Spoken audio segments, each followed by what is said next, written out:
People gathered and were conversing with each other when they heard a voice calling out to them. An orange cat asked them if they wanted to check out the items it brought, claiming they were very good. The people were fascinated by the cat merchant and asked what it was selling. They were disappointed to learn that the cat was only selling cherry tomatoes, expecting a legendary weapon or a mysterious potion from a cat merchant. With a menacing look, the cat asked them to take another look at the cherry tomato, and they would notice the difference between its product and a normal cherry tomato. After opening the status window of the cherry tomato, others were still not impressed by the buff it provided, as it only increased MP by 0.1 for 10 minutes. However, a woman noticed another effect of the cherry tomato. Consuming it would cause them to lose 10 grams of fat. The cat felt proud of the tomato it was selling and offered it for only 0.5 tower coins per tomato. The cat did not expect to be bombarded with customers right away, throwing their money at it. A man asked where the cat got the tomato and who made it. The cat only responded that the information was a secret. In a different location, the protagonist was picking cherry tomatoes with the assistance of rabbits wearing different accessories. The protagonist asked the rabbits to stop and take a rest, feeling that they had already picked enough tomatoes. The protagonist poured a strange liquid into a canister and asked the bee beside them for more honey. After drinking the vitality drink along with the rabbits, the protagonist received an additional quest: to distribute the honey water to the tower manager. Above them, the cat merchant appeared and called out the protagonist's name, Sejun. Both were happy to see each other. The cat informed Sejun that the tomatoes were sold out and it had earned tons of tower coin. Sejun was overjoyed and appointed the cat as the CEO for an hour. Sejun couldn't hide his ambition. He wanted his name to spread throughout. The cat immediately asked the black rabbit to refill the supplies as it wanted to earn more money and leave as soon as possible. Sejun forgot to write down the date because he was so busy farming. It had been 150 days since Sejun somehow ended up in the tower and got lost. Sejun's story is about how he survived being lost in the tower. 10 years ago on a busy day, a 99-floored black tower suddenly appeared in the middle of Gangnam. But it wasn't just Gangnam. A total of 100 towers showed up at the same time in cities of different countries, including Korea. Each country investigated the tower that appeared, but the only thing they found out was that the tower was 990 meters high and made of incredibly strong material that couldn't be penetrated even by nuclear bombs. One day, people started to come out of the tower through the walls. They were asked how they got inside the tower, but all of them had the same response. They were sucked into a black hole one day and woke up on the first floor of the tower. All 100 towers were connected, and when someone entered the tower, they would awaken on the first floor and have to choose a role, either a magician or a warrior. A press conference was held informing the nation that monsters had started to appear on the second floor. Every time a floor was cleared, different rewards would be received. One of the most likely rewards to be received was a ticket, an item needed by ordinary people to enter the tower, but only the awakened could climb higher. A reporter asked if anyone would go inside the tower with so many monsters, and why the tower had appeared. The response they provided was opening a small chest containing a substantial amount of gold, and informing everyone that by going up the tower, they would surely receive money. It was announced on the news that the price of Black Tower tickets would be increased from 150 million to 200 million won, and hundreds of people were waiting to buy the ticket before the price hike.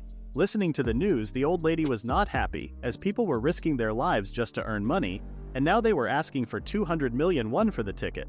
The young man, who happened to be Park Sejun, could only agree with the old lady's view and immediately left after paying for his groceries. After calculating all of his money, Sejun realized he had saved around 12 million won at most. Unfortunately for him, the ticket prices kept increasing. Sejun could only wonder when he would be able to purchase a ticket, or if he would be able to purchase one at all. As Sejun was about to lose hope, he immediately cheered himself up and thought about the vegetables he had just bought at a low price. He planned to plant them since the price of vegetables had also increased. He also remembered his favorite idol in a commercial for growing vegetables, and planned to marry her once he was able to obtain a ticket and save a lot of money. Sejun didn't notice the black hole appearing behind him, as he was still trying to cheer himself up. When he finally noticed the black hole, he remembered the vanishing phenomenon that sucked the first generation of the awakened. He was so delighted by the situation that the black hole had started to shrink. Sejun panicked, thinking he might miss the opportunity. He leaped towards the black hole and went inside the tower.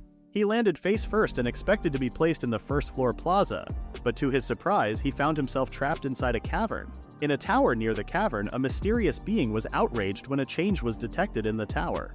The being planned to find the cause as the tower's manager. There were divergent opinions about the nature of the Black Tower among the masses. Some considered the training grounds on the first floor to be of utmost importance, recognizing the significance of strength for survival within the tower.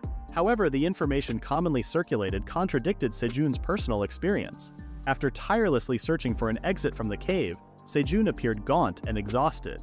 Believing he was on the first floor, he sought out the training grounds and stores, but to no avail. Sejun's screams went unheard within the confines of the cave, leading others to assume he was lost. In the midst of his despair, Sejun could only manage to laugh at his dire situation.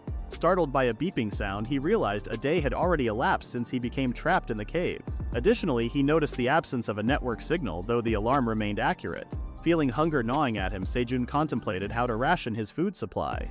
Even after consuming an apple, he still felt unsatisfied and continued eating. To his surprise, the raw vegetable offered a taste that surpassed his expectations. Until then, Sejun had always cooked vegetables, but now he discovered the acceptability of consuming them raw. Following a brief choking incident, Sejun swiftly drank from the water bottle and found himself content and grateful for the nourishment. Contemplating how long he would be confined to the cave, Sejun devised a survival plan, determined not to succumb and wither away. As his spirits began to wane, Sejun lifted his mood and reminded himself that the tower was his dream, and he shouldn't succumb so easily. It was then that he noticed the remaining apple he had consumed still attached to its seed. Sejun proceeded to bury the apple and devised a plan to utilize the onion leaves as sustenance, planting the root alongside the apple. He also cultivated 3 tomatoes and 2 sweet potatoes, reserving the rest as his food supply.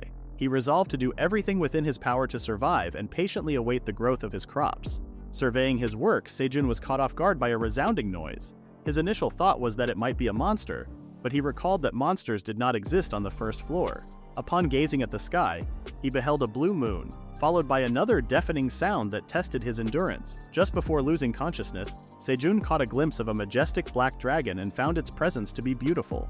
Unbeknownst to Sejun, the vegetables he had planted possessed a mystical essence. When he regained consciousness, he was astonished to find that he had slumbered for 2 days, and the vegetables had grown to an enormous size. Sejun even felt as if he were leaning against a tree, uncertain whether the green onions could have grown so rapidly in just 2 days. Sejun recollected a documentary he had watched about plants adapting their shape to the environment. He was convinced that some unknown power had influenced the growth of the green onion he had planted. While Sejun anticipated substantial growth in the other plants as well, upon inspection, he discovered only small sprouts, not as substantial as the green onion. Sejun speculated that the green onion might be obstructing sunlight for the other plants. Trimming off the leaves but leaving the root intact, Sejun pondered the taste of the colossal vegetable and took a bite. He was taken aback by its spiciness, surpassing the original flavor, yet curiously, it didn't cause any discomfort in his stomach. Sejun resolved to save the spicy food for times when he craved such a sensation. After harvesting the crops, Sejun rested and savored his daily meal. Within the tower, the sun never set, but occasionally it would be eclipsed by the moon on each floor. This celestial phenomenon was referred to as the blue moon. He was aware that the blue moon only occurred on the 10th floor and had previously believed he was on the 1st floor. Furthermore, he firmly believed that the dragon he had glimpsed was real and not a mere illusion. A decade ago, when the tower first materialized, the Phoenix Guild, one of the major guilds, accomplished the remarkable feat of clearing the 37th floor. Due to the competition with other guilds, information regarding floors above the 30th was classified. However, plenty of information about floors below the 30th could be found on YouTube. Skeleton soldiers occupied the 2nd to 10th floors, goblins roamed the 11th to 20th floors, and orcs dwelled on the 21st to 30th floors. Rumors spoke of spider monsters inhabiting the 31st floor. Dragons were never mentioned anywhere in the discourse. Sejun had never come across any mention of dragon-like creatures resembling lizards. He had no inkling of which floor he had ended up on, assuming it to be a floor unexplored even by the most skilled hunters. While gazing at the sky, a droplet of liquid landed on Sejun's face, and he assumed it was rain. As he looked up, he discerned movement and wondered if it was a monster. However, upon closer inspection, he realized it was a rabbit, though unsure whether it was a creature or a monster. Sejun attempted to capture the rabbit as it leaped into the cave. To his surprise, the rabbit landed gracefully and approached the vegetables. It seemed as if the rabbit was indicating its hunger and desire to consume the green onion. Having provided some of the green onion to the rabbit, Sejun noticed that the portion he had cut off had already regrown its leaves. Sejun estimated he would need to trim the green onion leaves twice a day, but to his astonishment, the rabbit responded eagerly and appeared to be attempting to communicate with him. The rabbit summoned 2 additional rabbits, and Sejun correctly deduced that the 2 were a married couple. In Sejun's diary chronicling his experiences of being lost in the tower, a couple of rabbits joined him within the cave. The leaves of the green onion had started growing again. and now the task of harvesting and watering the plants was assigned to the rabbit couple for the time being. Sejun realized that the two rabbits made a great team but was still unsure of how the situation had started. Moments before, Sejun was surprised to learn that the rabbit couple wished to live in the cave. Seeing how cute the rabbits were, Sejun could not decline their request. However, Sejun informed them that staying in the cave would not be free. If the rabbit couple helped Sejun with his farm, there was a chance they could live inside the cave with him. But before Sejun could finish giving out instructions, the rabbit couple was so elated that they instantly hugged Sejun. Sejun couldn't resist the rabbits' cuteness, especially with their soft fur. After what had happened, Sejun felt as though he was being controlled by the couple's adorableness. He noticed the tools that the rabbit couple used and became curious if those were their belongings. The husband rabbit was carrying a spray bottle that seemed to have an unlimited water supply. Sejun still wasn't sure if the wife rabbit had a magical pocket, but she kept bringing out the tools needed for farming. Sejun felt a pang of jealousy and wished he had such wonderful equipment. The rabbit couple called out to Sejun when they finished harvesting and watering the other plants. Sejun observed and critiqued their work. When he saw the changes in the cherry tomatoes and the way they tended to the green onions, Sejun informed them that they had done well and could live in the cave with him. The rabbit couple, who had looked worried before, were now overjoyed with their hard work. The wife rabbit informed the husband rabbit of something and they immediately rushed to a spot inside the cave. Their actions stirred curiosity in Sejun. After the husband rabbit dug a hole and the wife rabbit placed an ornament in front of their door, Sejun was amazed at how quickly the husband rabbit had made a house and praised him for it. After building the house, the wife rabbit grabbed the husband rabbit and hinted that they should go inside their new home and mate. The request made the husband rabbit scared and he was dragged inside their home by the wife rabbit. Sejun could only compliment how hardworking the husband rabbit was, and also feel envious of him. He thought that being alone in the cave would be boring, but thanks to the rabbits, he now had help with his farming and got to witness incredibly cute things. While lying on the dried green onion leaves, smoke started to appear from Sejun's back. He immediately got up as it burned him. After rolling around in the dirt to relieve the pain, he became curious about what had burned his back, and noticed the reflection of the sun being focused by the water bottle, causing an ember to appear on the dried green onions. After processing his thoughts, Sejun came up with an idea. The environment in the Black Tower was harsh, but Sejun didn't lose hope because he had dried green onions and a plastic bottle of water. Sejun planned to use the transparent bottle as a converging lens to start a fire, just like in episode 1 of Surviving in the Wild, a series on YouTube. He hoped that by watching the series and following their actions, he would achieve the same results. Sejun was disappointed because he couldn't start a fire using the plastic bottle method. He noticed that it only produced smoke but didn't ignite. His wonderful idea was immediately shattered and he didn't know why it wasn't working. Sejun was sure that he remembered the correct methods but was curious about why he couldn't generate a flame. While staring at the dried green onions, he noticed an ember in the middle of them. The rabbit couple had finished their lovemaking session, and the husband rabbit noticed that Sejun was kneeling in front of the dried green onions. Sejun kept blowing on the dried green onions where he saw the ember. When the rabbit couple approached him, he was overjoyed to see them again and instructed them to blow some air on the leaves. Sejun held the plastic bottle while the rabbit couple blew on the dried green onion leaves.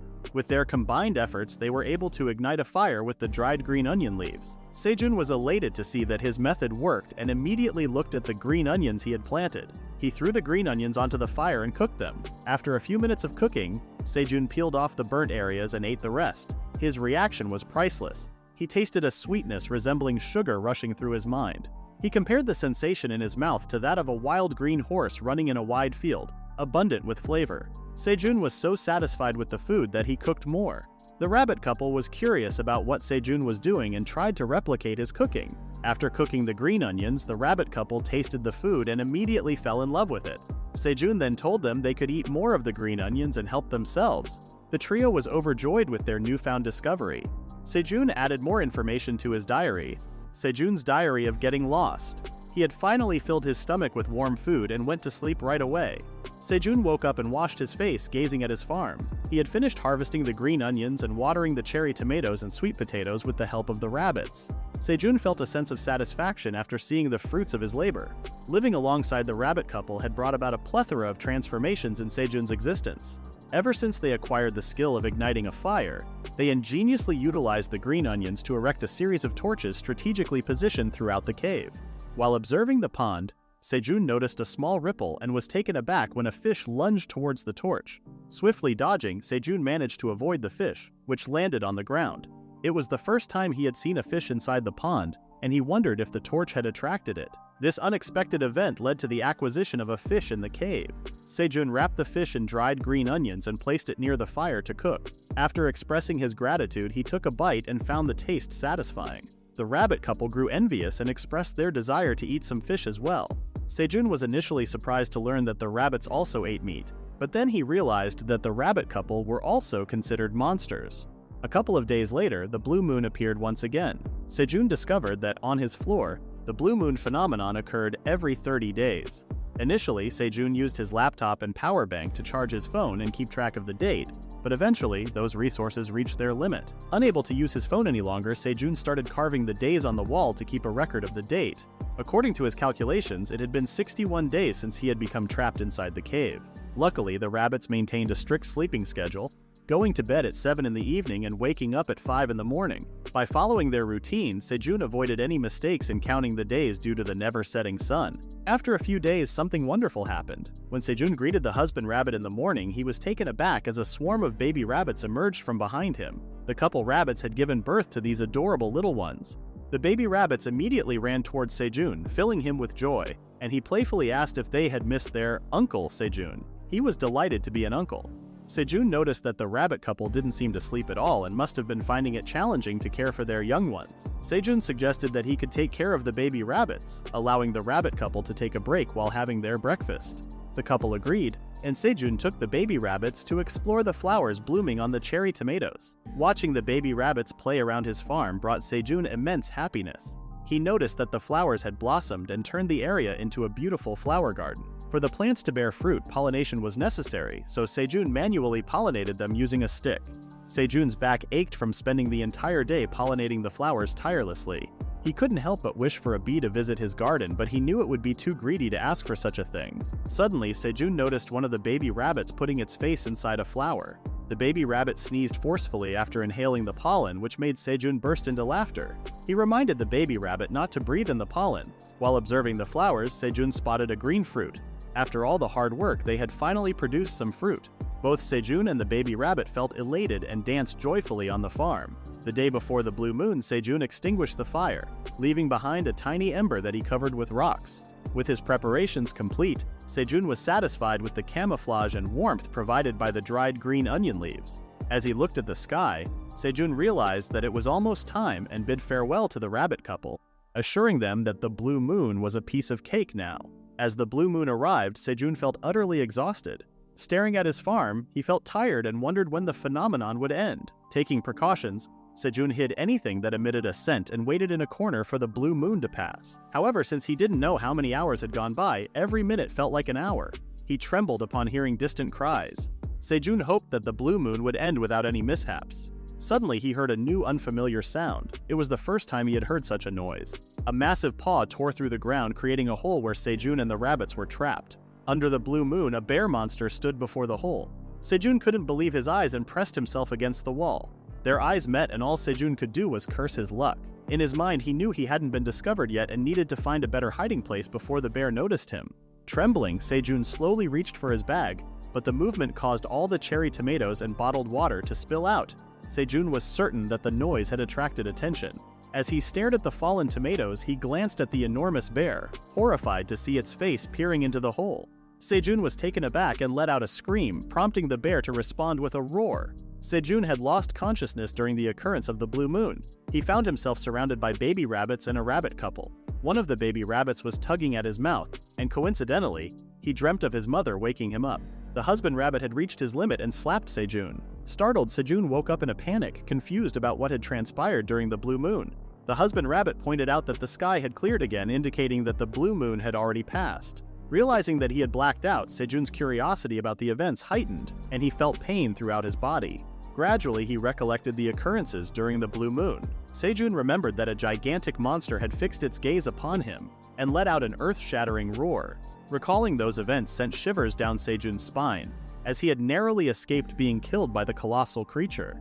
The wife rabbit removed the rocks that covered a small fire, draped Sejun in a blanket made of green onions, and positioned the fire close to him to ward off the cold. With a cooked fish in hand, the wife rabbit brought immense joy to Sejun. He worried that the monster might have detected their location, and was uncertain whether it had sensed the presence of another monster. or simply given up due to the small size of the cave's entrance. However, there was no guarantee that a similar incident wouldn't occur during the next blue moon. Sejun humbly recognized the fortunate turn of events that had saved his life. However, deep within, he harbored doubts about his ability to endure a similar trial in the future. Frustration welled up within him as he pondered the tremendous effort he had exerted to ensure his survival. Nevertheless, he understood that in the present moment, nourishment was essential for him to persist and withstand the challenges that lay ahead. The husband rabbit summoned Sejun, piquing his curiosity about the reason behind the call. At his farm, Sejun was taken aback to see that the cherry tomatoes had already grown as large as golf balls. One particular tomato caught his attention with its exquisite appearance, but he couldn't help but wonder why it was blue. Suspecting that the fruit might be ripe, a notification appeared before him, congratulating him on successfully completing a quest to harvest a fruit infused with the energy of the blue moon. Astonished by the appearance of a message window, Sejun received further notifications informing him that his remarkable achievement had attracted the attention of the tower manager. Sejun acquired knowledge of the tower manager's vigilant scrutiny, which revealed a sense of dissatisfaction on the manager's part. The tower manager had detected Sejun's presence as an uninvited guest, prompting a desire to conceal its own misjudgment. Sejun was taken aback by the startling revelation that he was being considered a mere error within the tower's grand scheme. Gradually, his initial surprise transformed into a growing fury as he comprehended the immense struggle he had endured for a grueling 61 days deep within the confines of the cave, only to be informed that his very existence within the tower was deemed nothing but a mistake.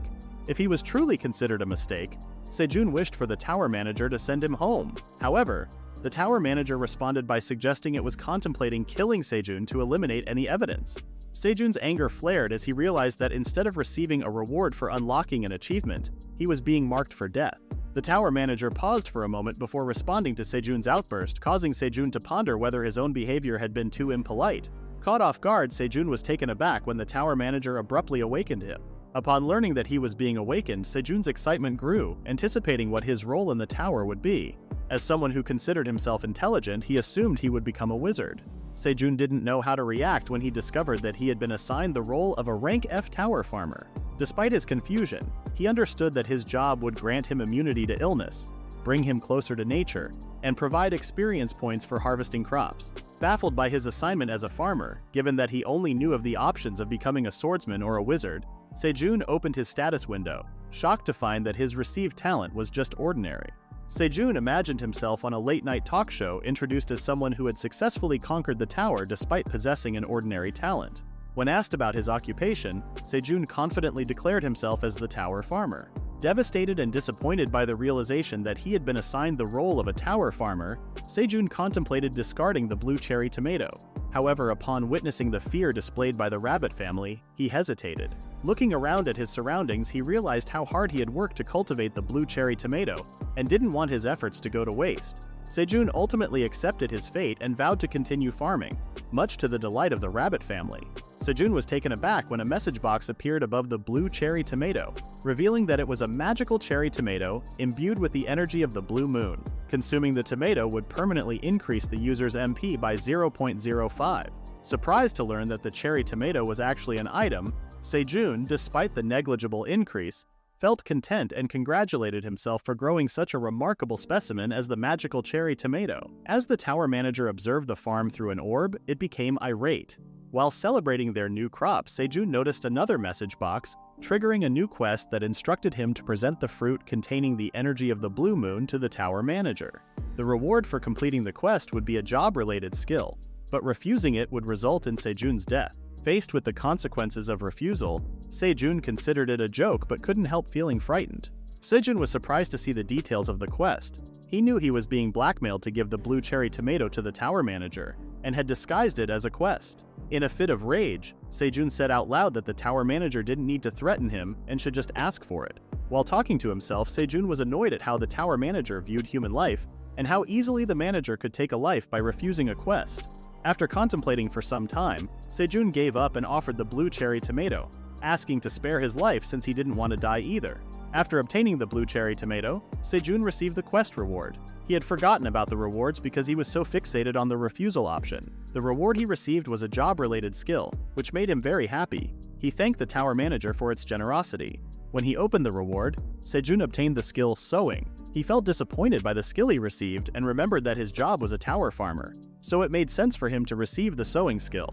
Sejun now focused more on his farming. While trying to fish from the pond, he was able to catch a piranha, from which he obtained 2 experience points. Sejun managed to fish out 5 piranhas and gained 10 experience points. After Sejun woke up, he obtained experience points. He caught several piranhas for a few days to survive and somehow reached level 2. He wanted to catch more of them, but Sejun knew that killing a living thing without any reason was not a good idea. Although piranhas provided a good supply of protein, Sejun knew that drying out their numbers would not help him in the future. After cooking the piranhas he caught, he called out to all the rabbits so they could share the meal. The baby rabbits were eating so fast that Sejun told them to take their time. As the baby rabbits grew a little, they started eating more food. Sejun reminded them to leave some for their mom and dad. Sejun also managed to gather information about the rabbits. While giving the couple rabbit their share of the meal, Sejun noticed their identity: Farmer White Rabbit.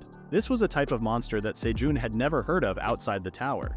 Based on their name alone, Sejun believed that the white rabbit species specialized in farming rather than fighting, which would explain why they weren't well known.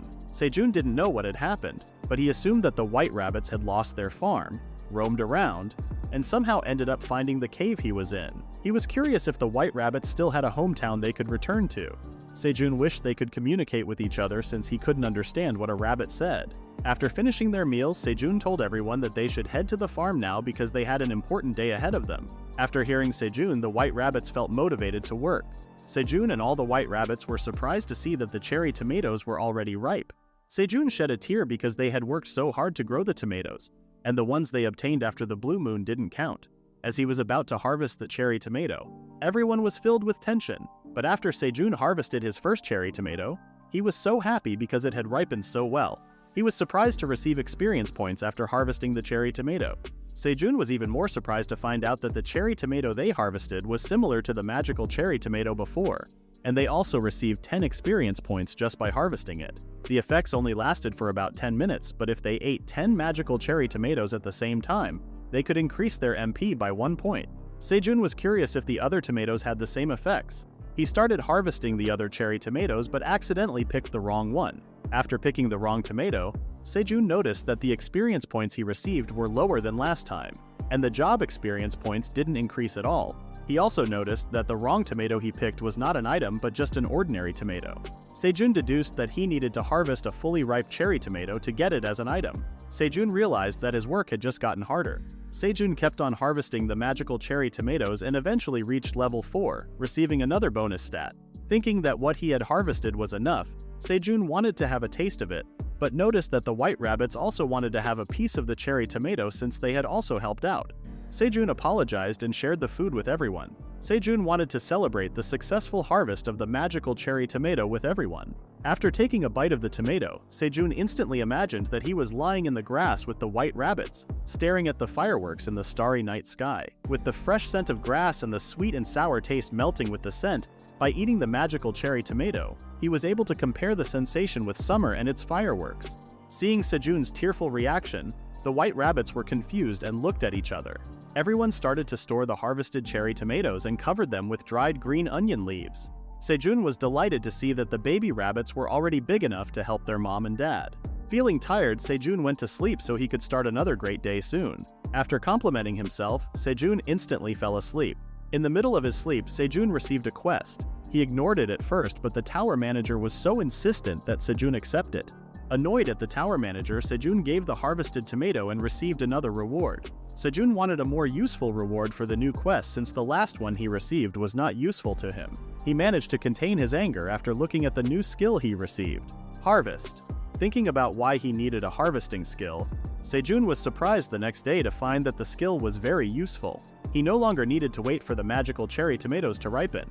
Once he harvested the tomatoes, all of them turned into magical cherry tomatoes and ripened. He received another quest, and although he expected it, since the last quest had helped Sejun more, he complied with the request. But with every quest he received, it got greedier without an end in sight. After receiving another quest, asking for 500 cherry tomatoes with no reward, Sejun had enough and blatantly declined the request. The tower manager was caught off guard by the sudden refusal. Sejun's diary of getting lost in a tower where he rebelled against the tower manager for the first time. Sejun became furious when he received another quest to offer the tower manager 500 magical cherry tomatoes. He tried to reason that they also needed to eat, and the tower manager had already taken hundreds of magical cherry tomatoes. When the tower manager responded to Sejun's complaints mentioning that it was not the tower manager's problem and to stop protesting, Sejun had had enough since he had worked and suffered for days, and was treated with little importance. Sejun refused the offer and did not want to give any more magical cherry tomatoes. The tower manager was flustered with Sejun's response. While Sejun continued with his work, the tower manager kept asking if he really refused to do the quest and reminded him that he would die if he refused. Sejun repeated what he had said. He did not want to give the crops he had grown to someone who had only told him that all he had done was sow the seeds. The tower manager was confused as to why Sejun was mad since the tower farmer was supposed to sow the seeds, and then continued to force Sejun by using his title as the tower manager. Sejun explained to the tower manager why he refused to give up the crops. He stated that he had been forcefully made to do the quests, and that the tower manager did not appreciate all the efforts he had made. The tower manager had also compensated Sejun so little and stated that as the tower manager he was a bad employer to have. The tower manager was struck by those words and was about to apologize for his treatment when he saw Sejun eating the magical cherry tomatoes. The tower manager was furious because of Sejun's actions and threatened him, stating that if he did not do the quest, the tower manager would surely kill him. As a compromise, Sejun offered 5 magical cherry tomatoes, and the rest would be given later since he needed to feed the other kids as well. The tower manager accepted the offer for just one time. After ending their conversation, Sejun noticed that the tower manager was trying to apologize, and that it was much simpler than he had thought.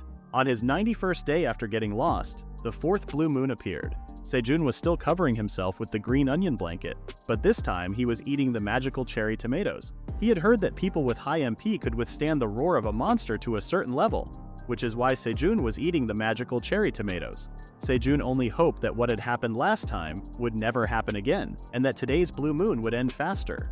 While observing the crops, he noticed that they were being imbued with the blue moon's essence. When Sejun saw the cherry tomatoes turning blue, he couldn't wait to harvest the magical cherry tomatoes. He then noticed that the blue moon was not just giving its essence to the cherry tomatoes, but this time it also included the sweet potato leaves. Sejun was curious and wanted to observe what was happening. After digging through the sweet potato leaves, Sejun was ecstatic to find out that the sweet potatoes underground were also imbued with the blue moon's essence and had turned blue as well. Sejun received multiple notifications, informing him that after he had harvested the sweet potatoes with the energy of the blue moon, his job experience points and the skill harvest proficiency had increased and ended up maxing the skill out. Sejun also obtained 50 experience points from the harvest. After harvesting the magical cherry tomatoes with the blue moon essence inside, Sejun felt as if he had the world in both of his arms. His mood suddenly changed as his expectations came true. He received an additional quest. He was asked to offer the sweet potato and magical cherry tomato that were imbued with the blue moon's essence to the tower manager. Sejun was surprised to receive 2 additional quests at the same time, and realized that the tower manager might be serious now and would seriously kill him if he still refused. Sejun finished his last quest and offered the remaining magical cherry tomatoes to the tower manager. The tower manager accepted the offer and was delighted but sensed something and asked what Sejun was doing. Sejun took back what he had said about the tower manager being simple and told him that he would give the sweet potato later. The tower manager contemplated a bit but ended up trusting Sejun's words and made him promise to give the sweet potatoes later. Sejun was unsure at first what he should do with the sweet potato and cherry tomato he was holding, but he ended up eating the magical cherry tomato and felt ecstatic after tasting the flavor and how fresh the tomato was. After consuming the magical cherry tomato with the blue moon essence, Sejun increased his MP by 0.05. Sejun couldn't contain himself for much longer and cooked the sweet potato. He was disappointed that he did not have tinfoil to cook the sweet potato, but still glad that he had the all-purpose onion leaves. Morning came and the rabbit family came out of their home. They were curious about what Sejun was doing. They were surprised when Sejun offered them a cooked sweet potato with the energy of the blue moon. They were salivating while staring at the sweet potato. But the rabbit husband stopped them and wanted Sejun to have the food since there was only one. Sejun felt appreciated but was actually hiding the fact that he had already eaten secretly alone earlier and planned to never tell the rabbit husband about it. When Sejun took a bite out of the sweet potato, he immediately spit it out since it was extremely hot. The fallen pieces fell to the ground and were immediately taken by the baby rabbits. After putting it in their mouths, they also spat it out due to the hotness of the sweet potato. In Sejun's diary of getting lost in the tower, he ate a fiery hot meal. Sejun announced that going forward, they would start planting sweet potato sprouts. He specifically called out the baby rabbits and prohibited them from eating the sprouts for the time being. The baby rabbits were in despair since the sweet potato sprouts were their favorite snacks. Sejun told the baby rabbits that there was no point in complaining. He thought that there wouldn't be any sprouts left since they had been eating all day. Sejun told the baby rabbits that they would have a tastier sweet potato for dinner. But if they helped Sejun plant the sweet potato sprouts before dinner, he would give them some special snacks. Sejun decided to expand the area so that he could plant more sweet potato sprouts. The baby rabbits were salivating at the thought of receiving a special snack and immediately helped out in planting the sweet potato sprouts. Sejun instructed the wife rabbit to leave one green onion so that he could obtain the seeds by blooming the green onion flower. Looking at the green onion, Sejun thought that he needed to plant the seeds first so that they could grow. The baby rabbits were so diligent helping out in planting the sweet potato sprouts while the husband rabbit watered the planted sprouts. One baby rabbit was caught by the husband rabbit trying to sneak a bite of the sweet potato sprout, but was immediately scolded with a hard hit on the head. While Sejun was harvesting the magical cherry tomatoes, he received multiple notifications informing him that his skill proficiency and job experience points had slightly increased. He also obtained 10 experience points and leveled up. Sejun had reached level 8 and at the current speed he could already harvest them. He prepared some snacks for everyone. The tower manager was interestingly keeping an eye on what Sejun was going to cook but was noticed by Sejun. He called out to the others so that they could have their snacks. Sejun's snack was the special roasted cherry tomato bone skewers, which everyone received with delight. He reminded the rabbits to blow on the food first before taking a bite since it was very hot. Sejun noticed that enough sweet potato sprouts had already been planted, and dug up some sweet potatoes for their dinner. Sejun was able to obtain an item called a strength sweet potato with his first harvest. After harvesting the other sweet potatoes, Sejun was able to harvest 5 sweet potatoes from each plant. After the harvest, Sejun planted the sweet potato sprouts himself and was surprised when his skill proficiency increased. He was frightened when he realized that in order to increase his skill level, Sejun would have to plant the sweet potato sprouts himself and immediately asked everyone to stop working as he would do all the work from then on. Inside the tower manager was trying to replicate the cherry tomato skewers Sejun made but was met with disappointment since he could not replicate the taste. The tower manager was able to achieve at least the sweet taste inside the tomato. But soon after, the tower manager became curious about what Sejun was currently doing. The tower manager was furious when he saw Sejun and the others roasting a sweet potato without her. It was then revealed the real identity of the tower manager, the great black dragon, Aileen Fritani. While enjoying their food, Sejun received an additional quest to give 1 roasted strength sweet potato to the tower manager. After reading the quest, Sejun initially postponed it, but the tower manager was too eager for the sweet potato and threatened Sejun. Sejun explained to the tower manager that there was only 1 left, but if he were to give her the sweet potato, he asked what the tower manager could give him. The tower manager revised the quest offered and rewarded Sejun with a job-related skill if he were to accept it. Sejun hesitated at first but eventually offered the remaining roasted sweet potato. After completing the quest, Sejun acquired the skill Seed Store. When the skill is activated, a product can be purchased at the seed shop once every 30 days. Sejun was very happy with his new skill and now planned to purchase a different seed to plant on his farm. When he activated the Seed Store skill, he was confused at first when it mentioned that he had no previous transactions in the seed store. Sejun was curious about how he could purchase the seeds. Since he didn't have any money with him, Sejun wondered if he could barter some goods for them. He then received a notification, congratulating him for becoming the first rookie-tier customer of the seed store.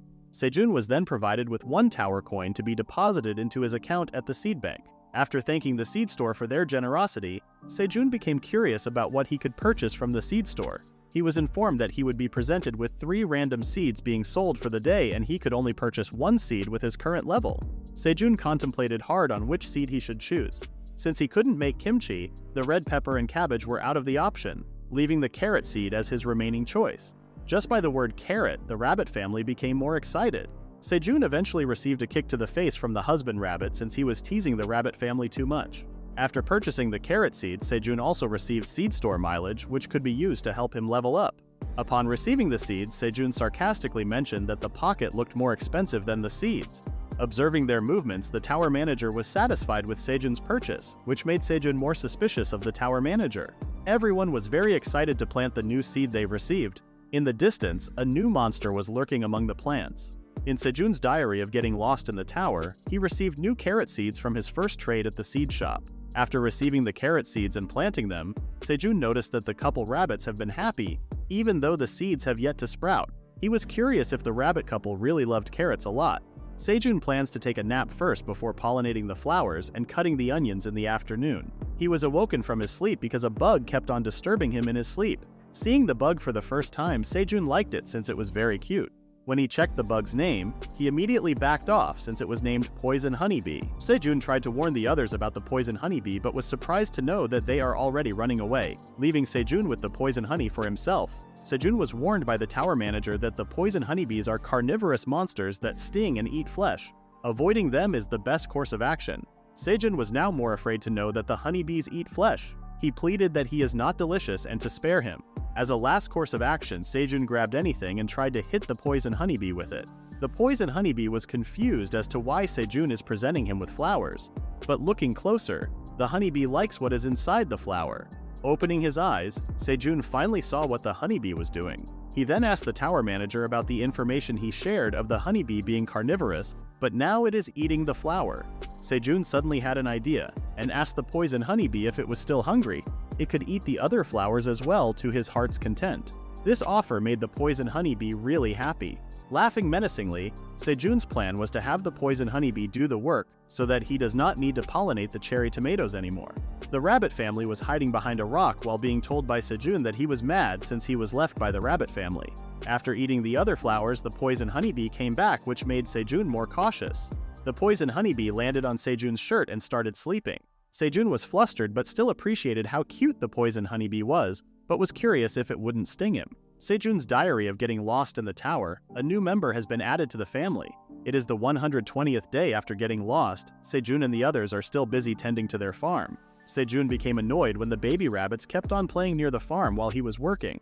Even though Sejun was mad at them, he was still happy that the baby rabbits were still having a great time playing around. The poison honeybee then landed on Sejun's shoulder as it was finished sucking all the nectars of the plants. It had been several weeks since the poison honeybee came to the cave. She goes to work in the morning, sucks nectars, and returns to the forest outside the cave in the evening. Sejun was unsure if the poison honeybee is going back to her own group, but after a few days, she had started spitting out honey. Combining the freshly grilled green onion with honey, it became everyone's instant favorite. Sejun was freaked out at first because he thought poison honeybee was poisonous, but thanks to her, Sejun was able to quickly expand the field to get honey. In just a few months, Sejun will be able to eat so much honey to the point that he won't get jealous of the bears anymore. Sneaking behind him is the tower manager, who felt happy for him. Looking at the rock where he counted the days, he noticed that the blue moon was coming soon. This made Sejun become worried and hoped that it would go safely this time as well. On the 121st day after getting lost, Sejun had prepared and stocked all the necessities he needed for the blue moon. He also noticed that the poison honeybee no longer comes to the cave anymore, and assumed that she is preparing for the blue moon as well. Sejun noticed that the white rabbit family seemed more anxious today. Since it was almost time for the blue moon, Sejun called out the white rabbits to go home but was confused when they hugged one another. Both the husband and wife rabbit instantly ran away and said their goodbyes from the baby rabbits. This confused Sejun so much and was worried for the safety of the baby rabbits. But when the blue moon came, Sejun was somehow frightened. When he turned, the baby rabbits had become scary monsters with sharp teeth. Sejun was scared by what was happening to the baby rabbits. They had sharp teeth and scary eyes showing on their faces, but after a few moments they emitted a bright light that turned them into fluffy adult rabbits. Sejun was surprised by the sudden change but still happy that the baby rabbits had become adults. Sejun was curious because one of the adult rabbits had a different color from the rest. The others looked like their parents, but one rabbit turned black. It had been the 5th blue moon since the rabbits were born. Sejun thought their transformation was like a coming-of-age ceremony, and the rabbits seemed to agree. Sejun acted sad and told the rabbits that something was wrong with them during the transformation. As punishment, Sejun playfully grabbed each rabbit and gave them kisses. When the blue moon had passed and a new day came to the cave, the husband and wife rabbit came out of their home and happily greeted their now adult kids. Sejun thought about preparing a special feast for the adult rabbits, but was surprised when one of them summoned a shovel. Each rabbit summoned a different tool: a cart, sickle, and water can. Sejun guessed that when a farmer rabbit becomes an adult, they get their own tool. He noticed that the black rabbit hadn't summoned a tool yet, so he asked the rabbit about it. With a proud look, the black rabbit summoned a hammer. Sejun was curious because a hammer is not a farming tool. When he checked the black rabbit's name, he found out that it wasn't a farmer rabbit but a warrior rabbit. The day returned to normal, but this time there was more help with harvesting and planting. They were able to harvest and move more magical cherry tomatoes because of the cart. Sejun was happy that the white rabbits were now working with their parents on the farm. He remembered how they used to run around on the farm, but then he wondered what the black rabbit's purpose really was, as it seemed unemployed. Sejun thought about what the black rabbit could do with its hammer. Since it's a warrior, its job would be to fight, but there wouldn't be any fighting happening inside the cave. The black rabbit had an idea and pointed to a pond. Sejun realized that the black rabbit could hunt fish. Hunting is a kind of fighting, and this time the black rabbit could be helpful. Sejun planned to lure the fish with a torch and the black rabbit would catch them, which the black rabbit agreed to. Sejun went near the pond and moved the torch around to attract the fish. Then he signaled the black rabbit to catch the fish. But when the black rabbit used its hammer, its strike was so strong that it destroyed the fish.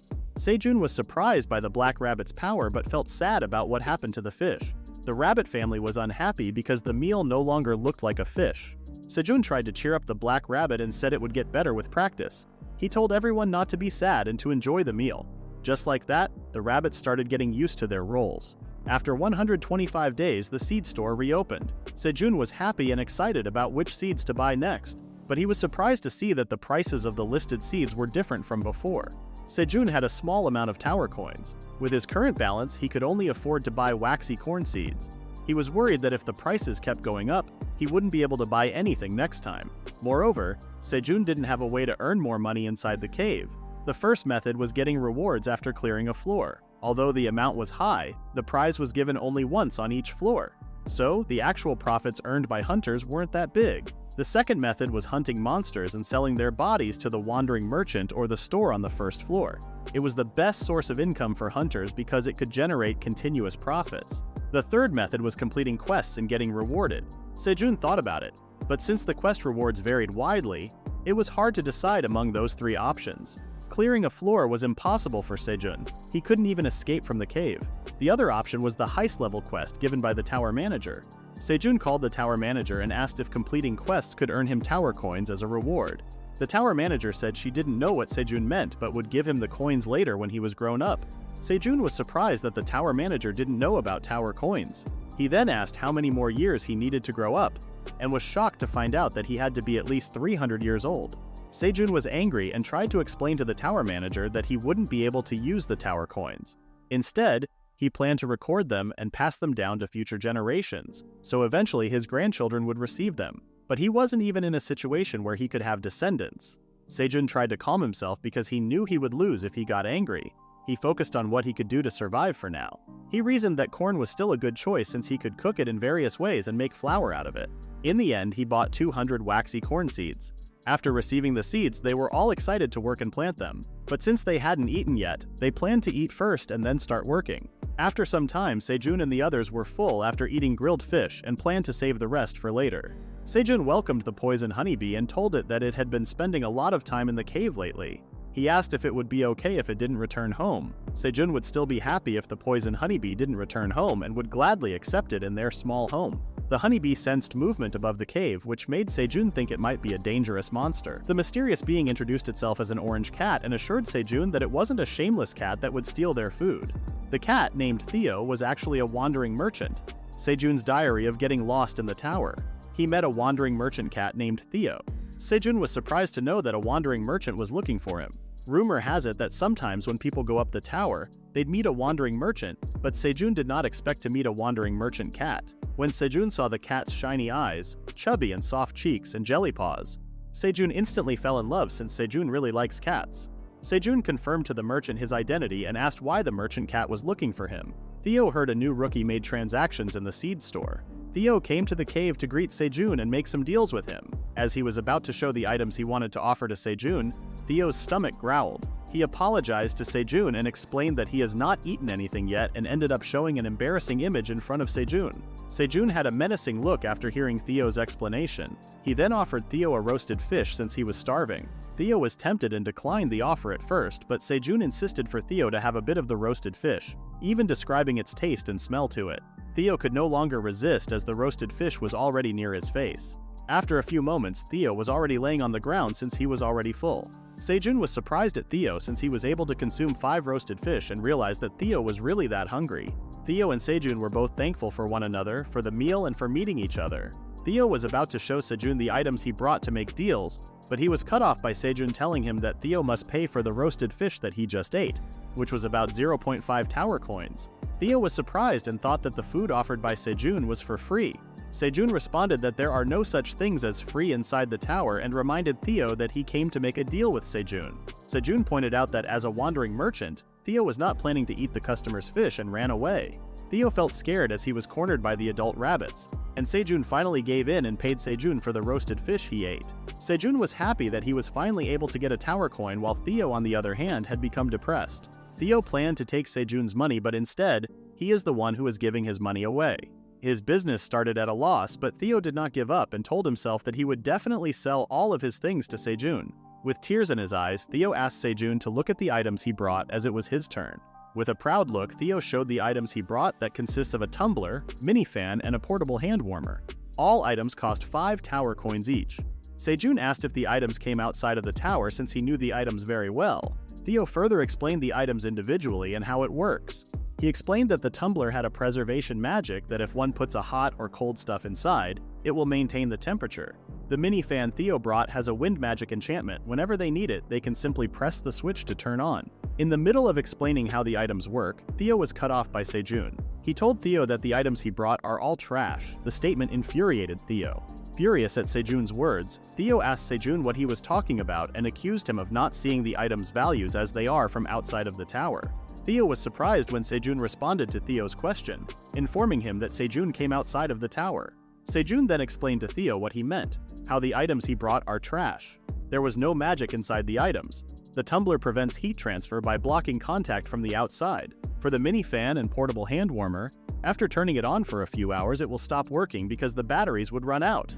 Theo refused to believe Sejun's words, telling him that Scarum definitely told him that there was magic inside the items, but was immediately met with the horrible reality when the mini fan stopped working due to the batteries being drained completely. Theo tried hitting the mini fan for it to work, but to no avail. Sejun told Theo that he may have been scammed by Scarum, the one that sold Theo useless things. Theo was depressed since he believed Scarum because he was kind to him. Theo bursted crying as he finally accepted the fact that he was scammed by Scarum. Sejun, on the other hand, was surprised that Theo's tone changed. Now Theo is adding Nia at the end of his sentence. Feeling bad, Sejun asked Theo what happened. Theo told his story. He is from the 75th floor, which is one of the tower's neutral zones. For a long time, Theo admired Meryl, the most beautiful girl in the Granar village. Theo confessed to Meryl and asked her to date him, but was only met with disgust when Meryl slapped the bouquet of fish Theo brought and told him that she did not like the smell of cheap rice fish. A voice told Theo that he should know his place. It was Oren, the son of the richest cat in the village. Oren told Theo that he should not give a low-grade rice fish to a lady and instead bring at least a high-quality salmon as a gift. Thinking that Meryl would slap the gift as well as he knows that she hates greasy food, Theo is surprised to see that Meryl liked the salmon Oren bought for her. Meryl was about to go with Oren when Theo held his hand and asked if the memories they shared together were just nothing for her. Meryl told Theo angrily that he was delusional. She only smiled a few times, but Theo ended up following him around even after telling him that she was not interested in him. Theo was so sad that he ended up leaving the village and decided to run away, becoming a wandering merchant. He was determined to become rich and get his revenge. Theo brought the necessary license and equipment to become a wandering merchant using his lifelong savings worth 50 tower coins. He was going to buy something from the peddler with the remaining 5 tower coins to resell them, but was tricked by Scarum telling him that the items he is selling is being collected by the creatures on the upper floor as a hobby. When Theo finally agreed to take the deal, Scarum gave him a map for a bonus. He was informed by Scarum that the map had the location of the new user of the seed store, and he could make a great profit on the new member if he was lucky. Sejun realized after hearing Theo's story that he is a total pushover, but immediately thought of an idea. Sejun tried to calm Theo down and offered him another roasted fish and promised him that he would not be charged. Sejun would even consider the meals he had before as a treat. In exchange, he sked if Theo could work with them. Sejun's diary of getting lost in the tower, Sejun found a partner. Theo was surprised when Sejun suggested they work together. He explained that he needed a good merchant to sell his items. Theo felt sad, thinking he might not be reliable because he was new and inexperienced as a wandering merchant. Sejun reassured Theo that he was suitable for the job because he had the talent for it. Sejun understood that Theo had made a small mistake with his previous business partner. Theo became curious about what a business partner is, So Sejun created a calm environment and explained what had happened in Theo's previous partnership. Sejun proposed a business plan that would benefit both of them. He further explained that Theo's task would be to take Sejun's items and sell them to others, and in return Sejun would give Theo a share of the sales revenue. Curious about the incentive, Theo asked Sejun. Sejun responded that Theo had to sell the items at prices higher than the ones set by Sejun. Theo had the ability to do so. For every item Theo managed to sell, he would receive 5% of the selling price. Theo felt scared and doubtful because he would only receive a small percentage from the sales. He thought the conditions were unfavorable for him. While drinking, Theo didn't plan on being deceived again. Sejun informed Theo that the most important thing in their partnership was that it wasn't limited to just the incentive. Sejun would also pay Theo with 10 grilled fish or equivalent coins every week. Theo couldn't help but salivate at the pile of grilled fish being offered, but he was still hesitant to sign the contract because he was afraid of being deceived once more. However, Theo couldn't resist and tried to negotiate with Sejun, asking for 20 grilled fish instead. Sejun smiled knowingly because he knew Theo had taken the bait. To seal the deal, Sejun offered 5 more grilled fish. Theo was now completely captivated by the stack of grilled fish in front of him. Sejun added to their agreement that besides the weekly payment, Theo could eat as much grilled fish as he wanted when he was in the cave. Theo completely forgot about the percentage he would receive from selling the items and was solely focused on the abundance of grilled fish he could enjoy. Sejun asked for a piece of paper and wrote down the business contract. After completing the contract, Theo was shocked to realize that he had signed it because he was so excited. The paper with the contract disappeared and reappeared as a notification for Sejun. He had heard that a contract was one of the most important documents inside the tower and couldn't be destroyed. He wondered why the system made it difficult to erase or tamper with, but now he understood. It was to make the contract effective and valid. Seeing the same notification about the contract, Theo was curious about the 4th clause of the special conditions. It stated that Theo must use the dialect from Granar, adding the word nya after every sentence. Theo felt embarrassed speaking the dialect, but Sejun reassured him that he would understand when the time came. Theo still had doubts about whether the plan would succeed. The contract also stated that if he couldn't sell the items well, he could terminate the contract. Sejun reassured Theo and gave him the title of Salescat Theo, the Resourceful. Theo instantly fell in love with his new title, which actually favored Sejun as it would make it easier for Sejun to manipulate Theo. Curious about what Theo would be selling, Sejun presented him with cherry tomatoes. Theo was doubtful about the item and asked Sejun how much he planned to sell them for. When Sejun mentioned the price, Theo was shocked and wondered who would buy cherry tomatoes at such a high price. Theo realized that selling the cherry tomatoes at such a price would lead to failure and termination of the contract. He asked Sejun how many cherry tomatoes he should bring for his first sale. Sejun responded that he should bring 1,000 of them. Sejun had also prepared 25 grilled fish as Theo's weekly payment. However, Sejun was curious about how Theo would carry all the cherry tomatoes. Theo replied that he would use his item called the Bundle, which had preservation magic, expansion magic, and made the tomatoes lightweight. Theo could store many things inside the bundle, and they would remain fresh for a long time. Sejun was amazed at how convenient the item was. After packing all the cherry tomatoes, Theo set off for work. A few days later, on the 38th floor of the tower, a group of warriors was hunting down a large monster. The team worked efficiently and managed to decapitate the monster. The group cheered for Kim Dong-shik, the leader of the Phoenix Guild. After conversing with the others, Dong-shik heard a rustle behind him, and was surprised to see Theo asking if they wanted to see the items he was selling. People gathered around because they had never seen a wandering merchant who was a cat before. The others loved Theo's accent, which made him realize what Sejun had meant earlier. When Theo presented the cherry tomatoes, people immediately lost interest and hoped that Theo would sell something like bread instead. Sarcastically, Theo laughed and told them to look at the stats of the cherry tomatoes. When the warriors saw the stats, they were still unimpressed. However, their attitude changed when they learned that eating the cherry tomatoes would help them lose 10 of fat. They started discussing among themselves and all wanted to buy large quantities of the cherry tomatoes. While picking cherry tomatoes on his farm, Sejun wondered how Theo was doing as he should have already contacted the hunters. Sejun believed that his items were unique with no negative side effects and delicious. He knew they would sell very well. Meanwhile, Theo couldn't believe that all the items he had brought had sold out. Sejun kept on observing the crops as it was already at 70%. The 1,000 carrot seeds that Sejun purchased and planted from the seed store, only 700 have sprouted. The 1,200 magic cherry tomato seeds Sejun planted after harvesting them from the plants, only 732 have sprouted and are growing. The germination rate of the corn and sweet potato seeds Sejun bought from the seed store and personally planted is already at 60 to 70%. The germination rate of the carrots and cherry tomatoes are also similar.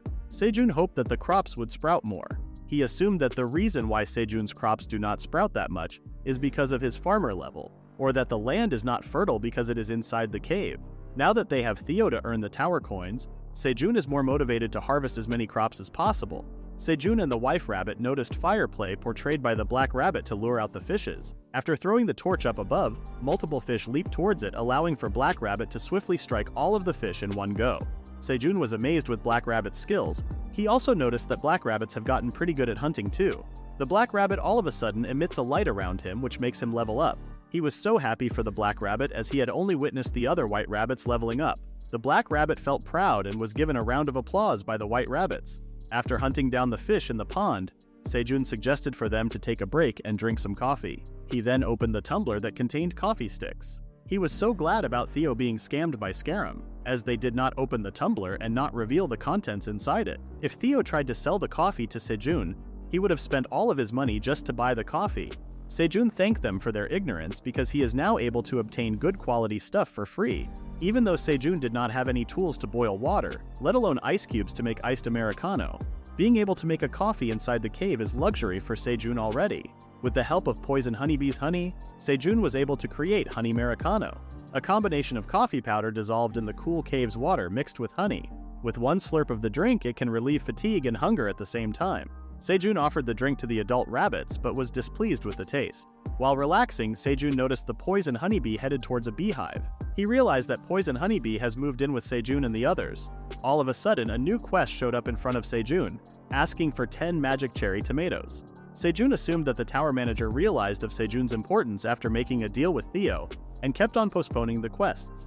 After offering the magic cherry tomatoes, Sejun felt satisfied at first after receiving a compliment from the tower manager, but immediately realized that he acted like a pushover in an instant.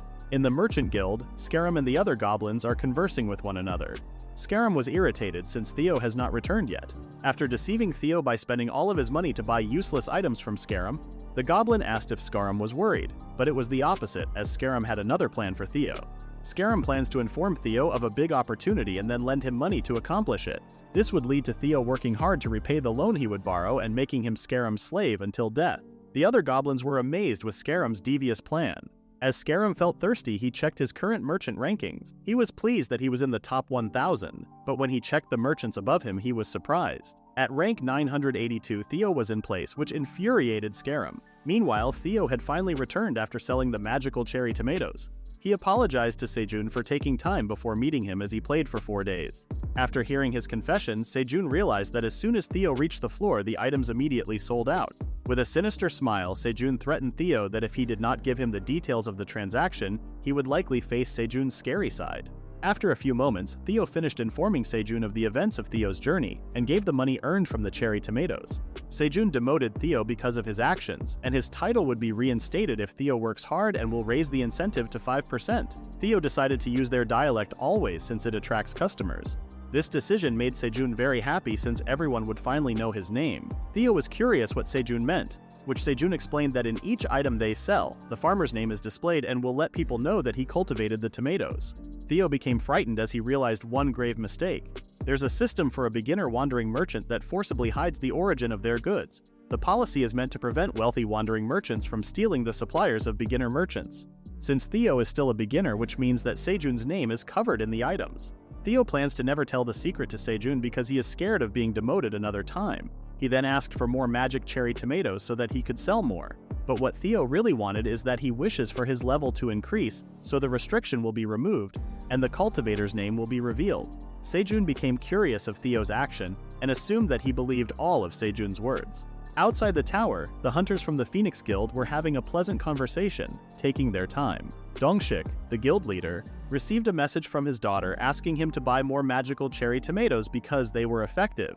After reading the message, Dongshik cried, and a guild member asked what was wrong. Dongshik explained that his daughter, who was always annoyed because of her diet, was now happy because she was losing weight. Dongshik regretted only buying 20 pieces of magical cherry tomatoes. He didn't know his daughter would love them so much, so he left the rest for his team. Others were curious why girls were so obsessed with the cherry tomatoes. One guild member gave some cherry tomatoes to a girl he had a romantic involvement with, and now they are dating. People were obsessed with the cherry tomatoes and would buy them in any quantity. Dongshik stopped his team from arguing and called the rest of the guild to join them, as they were about to proceed to the 38th floor. Coincidentally, the female members of the guild arrived and informed their leader that they were prepared to buy the magical cherry tomatoes. They phrased it as getting ready for an expedition. The women were physically prepared to deal with monsters, but their real intention was to buy more magical cherry tomatoes. They all agreed to the plan and headed to the 38th floor. Dongshik, like everyone else, also wanted to obtain more magical cherry tomatoes for his daughter no matter what. Theo was still on his task but wondered when he would reach 1,000 tower coins. His magic item could only store up to 1,500 pieces, so if Theo continued to sell at the current rate, he would have to go back and forth more than 10 times. Theo reminded himself to focus on selling first as it was his priority. He was now looking for places where humans gathered. After some time, the hunters finally found Theo, which made him curious. Theo asked if the hunters were looking for him and they agreed, explaining they had waited for 3 days because they didn't know when he would appear again. As the hunters were about to buy the cherry tomatoes Theo was carrying, he stopped them and informed them that the price had gone up. Dongshik asked what the commotion was about, and a guild member explained that the prices had risen to 0.07 tower coins. Theo hesitated at first, thinking he had raised the price too much, but he was surprised to find out that people were still trying to buy the magical cherry tomatoes in large quantities. The product sold out immediately. Dongshik asked when Theo would be back for more tomatoes, and Theo replied that they should wait at that exact place as he would return in 10 days. Dongshik agreed to the condition as it was perfect for regrouping after a quest, and he hoped to purchase more magical cherry tomatoes soon. He then called out to the guild members, informing them to finish their business quickly as they would be heading to the spider monster's lair. Theo was happy to have found regular customers, which would help him achieve his goals sooner. A female hunter called out to him saying he looked similar to the cat they knew. The female hunter introduced herself as Suha, and Theo corrected her, saying he was the only handsome cat there was. As Theo was about to leave, Suha offered him a treat. Theo tasted the food and immediately ate the whole thing. Suha offered more treats with different flavors, and when Theo asked if there were still more, Suha made an offer. She would give him more treats if he took a photo with them, which he easily accepted. Suha was satisfied with the photo she took with Theo, and planned to come back and meet him again soon. Meanwhile, inside the cave, Sejun was in the middle of giving Black Rabbit special swimming training. For safety reasons, Sejun temporarily blocked the hole where the fish came from. Even though he had checked on it a few times, he was still nervous. Sejun instructed Black Rabbit to swim without using the green onion. He had already seen great progress from Black Rabbit compared to when the rabbit almost drowned after becoming excited and jumping into the water. Sejun was tired and wanted to eat a sweet snack after playing in the water. He was surprised to see that he had already finished the bottle of sweet honey. He then realized that he hadn't seen the poisoned honeybee for some time and wondered if something had happened. While staring at the beehive, Sejun noticed that there was an increase in baby poison bees. To congratulate the poisoned honeybee, Sejun brought flowers as a gift, but the baby poison bees reacted with hostility. As they were about to be attacked, Sejun instructed Black Rabbit not to fight the baby poison bees as they were not enemies. The attack from the baby bees stopped when the poisoned honeybee emerged from the beehive, which surprised Sejun as she looked completely different and was now called the Queen Poisonous Honeybee. Sejun doubted if he was facing the same honeybee he knew. The poison bee is a meat-eating creature that hunts with venom. Aileen Fritani found this information from the books she had. She noticed the situation was under control and decided to leave it as it is for now. Sejun asked if the monster in front of him was really the cute poison honeybee he knew, and the queen bee confirmed. He was surprised by the sudden change. After she ate nectar from Sejun's cave, her body emitted a strong smell and she gained weight. This made the queen suspicious, but she soon understood why the queen's behavior had changed. The poison honeybee could now lay eggs, leading her to become independent. After meeting Sejun, the poison honeybee created a beehive inside the cave. Her appearance started to change and she became the queen poisonous bee. The poisonous queen bee was delighted to receive the gift that Sejun bought for her. When their queen hugged Sejun, the baby bees followed her example and hugged him too. A few days later, Sejun was awakened by the Black Rabbit. He had expected to have a good sleep during the blue moon. Sejun saw the carrot with blue moon energy and realized that he had previously thought the carrot wouldn't change because it was still small. Sejun understood why the white rabbits had woken him up to harvest the carrot. After harvesting it, the carrot was called an agility carrot, which would increase his agility stats by 0.05. Sejun's skills and level increased after harvesting the carrot. He noticed a change in his experience points and realized better crops would yield more points. Sejun gave the agility carrot to the white rabbits and thanked them. The adult white rabbit impressively cut the carrot into multiple pieces in one move. Sejun praised the white rabbit's skill, making the black rabbit jealous. Sejun noticed that after the blue moon, 5 magic cherry tomatoes had turned blue, and he offered them to the tower manager for the quest. He then asked if he could receive another skill reward for completing the quest. He became curious when the tower manager responded that she would have to think about it and give it to him later. Sejun heard Theo's voice and was asked to tell the bees not to attack Theo. He remembered Theo wasn't present when the baby bees were born, so they might have seen him as an enemy. After Sejun saved Theo from the baby bees, Theo thanked him and called him brother. Sejun corrected him, stating that Theo was his employee while holding his face. Sejun praised Theo for bringing more tower coins and increased his incentive. But what Theo really wanted was to be Sales Cat Theo and not just an employee. Theo realized it was difficult to earn a new title after hearing Sejun's explanation. Sejun was grateful to the tower manager for the information and planned to give her a blue moon crop next time. Sejun asked Theo what he was eating, and Theo said churu, which he got from a human. Things entered the tower in 2 ways: vanishing, like how Sejun entered, or through awakened hunters bringing items. Hunters could bring 1 kilogram of items from outside but had no restrictions when leaving. Sejun wondered why someone would bring churu just to meet a cat and had a new business idea. Theo noticed Sejun's menacing look and asked if he wanted to eat the churu. Sejun took the churu away from Theo and informed him that he would confiscate it since Theo had made a deal to obtain the churu. Sejun explained the special conditions of the contract, which required Theo to only have clients approved by Sejun. This meant that Theo had breached the contract. Theo was horrified to learn about the special conditions, as it was the first time he had heard of them. Sejun calmed Theo down and told him not to be disappointed. Sejun then asked for the names of the clients Theo had mentioned before. Sejun informed Theo that for 1 hour he would be the sales cat, Theo. If he performed well in future trades, he could be sales cat Theo for multiple hours. Sejun pampered Theo by placing him between his legs, feeding him churu, and warming him by the bonfire. Theo was delighted with the treatment he was receiving and thought it must be part of being a sales cat. Sejun was about to serve the grilled fish that Theo had requested when he asked how Theo was able to reach the 38th floor without fighting any monsters. Theo explained that it was because of his wandering merchant license, for which he paid a hefty annual fee. The higher the level, the more money one needed to pay each year, but they would also receive benefits. With a wandering merchant license, one could use various association-protected facilities. Not being attacked by monsters was one of the perks of being a wandering merchant. When asked if he could bring hunters with him, Theo informed Sejun that while the wandering merchant would not be attacked due to the license, the hunters accompanying the merchant would be attacked. The wandering merchants used an exclusive shortcut called the Merchant Passageway, but it was only accessible to those with the wandering merchant license. Theo told Sejun that without the Merchant Passageway, it would be impossible to travel from the 38th floor to the cave in just 5 days. Sejun was then curious about the floor they were on, but was surprised when he was told that they were on the 99th floor of the tower. Sejun felt despair as the information he had assumed was wrong. He tried to make sense of the situation, but it remained unchanged, except for now knowing which floor they were on. Theo called out to Sejun and told him that his weekly pay had been reduced to ashes. Sejun prepared another batch of grilled fish while contemplating whether he should give up on leaving the tower. Considering it had only been a few weeks since the hunters started climbing the 40th floor, Theo tried to boss Sejun around, instructing him to grill the fish properly and not let it burn. But he was surprised when he was told that his hour of being a sales cat had finished. Sejun noticed the crest on Theo while he was still sad about no longer being a sales cat. Sejun imagined a group of hunters lost inside the tower with no potions or supplies. Suddenly, both Sejun and Theo appeared and informed the hunters that they were selling good items at a cheap price. The hunters immediately recognized Sejun and the mascot Theo, as they were known to appear in front of helpless hunters. They immediately asked to purchase the goods Sejun had brought and handed over all their money. Sejun stopped his imagination and asked Theo if it was possible for him to become a wandering merchant. Unfortunately for Sejun, Theo explained that only creatures born inside the tower could become wandering merchants. Sejun snapped completely as he no longer knew what to do and cursed out loud, catching the attention of everyone, including the tower manager.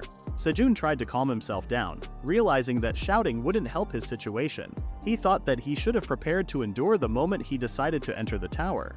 Sejun now planned to live his life to the fullest. Outside of the tower, the items that Sejun cultivated had become popular and were being discussed by 2 individuals. One of them was Jenny, the sister of a member of the Phoenix Guild and the CEO of Easter Pharmaceutical. The other individual was Michael McLaren, the vice president of Gagel Food Company. Both Jenny and Michael continued to discuss the effects of the magical cherry tomato and how it affected their businesses. While Michael was not convinced about the item, Jenny explained to him how vital the magical cherry tomato was. She showed him the data results they had obtained, which surprised Jenny since they were able to obtain it in a short period of time. After asking about her real intentions, Jenny asked Michael to give her the previously unsuccessful tower farming project, which caught Michael off guard. He asked how she knew about it. Jenny hinted to Michael that he should try to regain his father's trust, who was the current president of Gagel. Rumors were circulating that the board director would elect the next chairman on behalf of the sick current chairman. Jenny asked Michael to reconsider and offered the magical cherry tomato, to which Michael happily agreed this time. After eating the tomato, Michael complimented it and laughed hysterically. He then asked for more as he found it really appetizing. Sejun, who is completely stuck on the unreachable 99th floor of this tower, realizes that he has no way of getting transported back to beginner floors. So, accepting his fate, he chooses to settle in this very cave and comes up with ideas to fix the inconveniences he has been facing these past months here. For starters, he plans to increase the daily necessities as the members of his team are growing as the days go by, and also decides to learn about his surrounding environment to ensure everyone's safety. So, he asks Theo if there's any monsters nearby since Theo is the only one who frequently goes outside. After confirming from Theo that there's still that terrifying crimson giant bear from before, who lives just down the block from here, Sejun realizes that him going outside is not a viable option yet, but settling down here is also not very optimal decision. So he turns to the queen poison bee and figures out how he is going to set foot outside. Since the queen bee is an everlasting poison bee spawner, those bees will be able to patrol the nearby area of the cave, meaning that in that way, not only he can make it outside with the help of them, but also can cultivate more crops. To initiate this plan, Sejun assigns Theo the wandering merchant cat with some task, promising him that if he accomplishes all of them, he will be able to become a sales cat. Accordingly, Theo goes to the 38th floor after a few days to his same old trading spot, and discovers that many hunters have already set camp there to secure their share of the magical cherry tomatoes. It doesn't matter though, cause the more buyers the better for Mr. Nia here, so he jumps down to the camp and greets with the hunters, telling them that he has come with more magical tomatoes. Hearing that the wandering cat is here, one of the more arrogant hunters breaks the line carrying a heavy pouch of tower coins, and offers all of them for the full stock of tomatoes. However, unlike the times before, Theo explains to everyone that he will not be selling his items for a fixed price, but rather will be auctioning them to the highest payer. Although this proposition sounds extremely greedy, because the magical tomatoes are in such high demand, everyone starts considering it.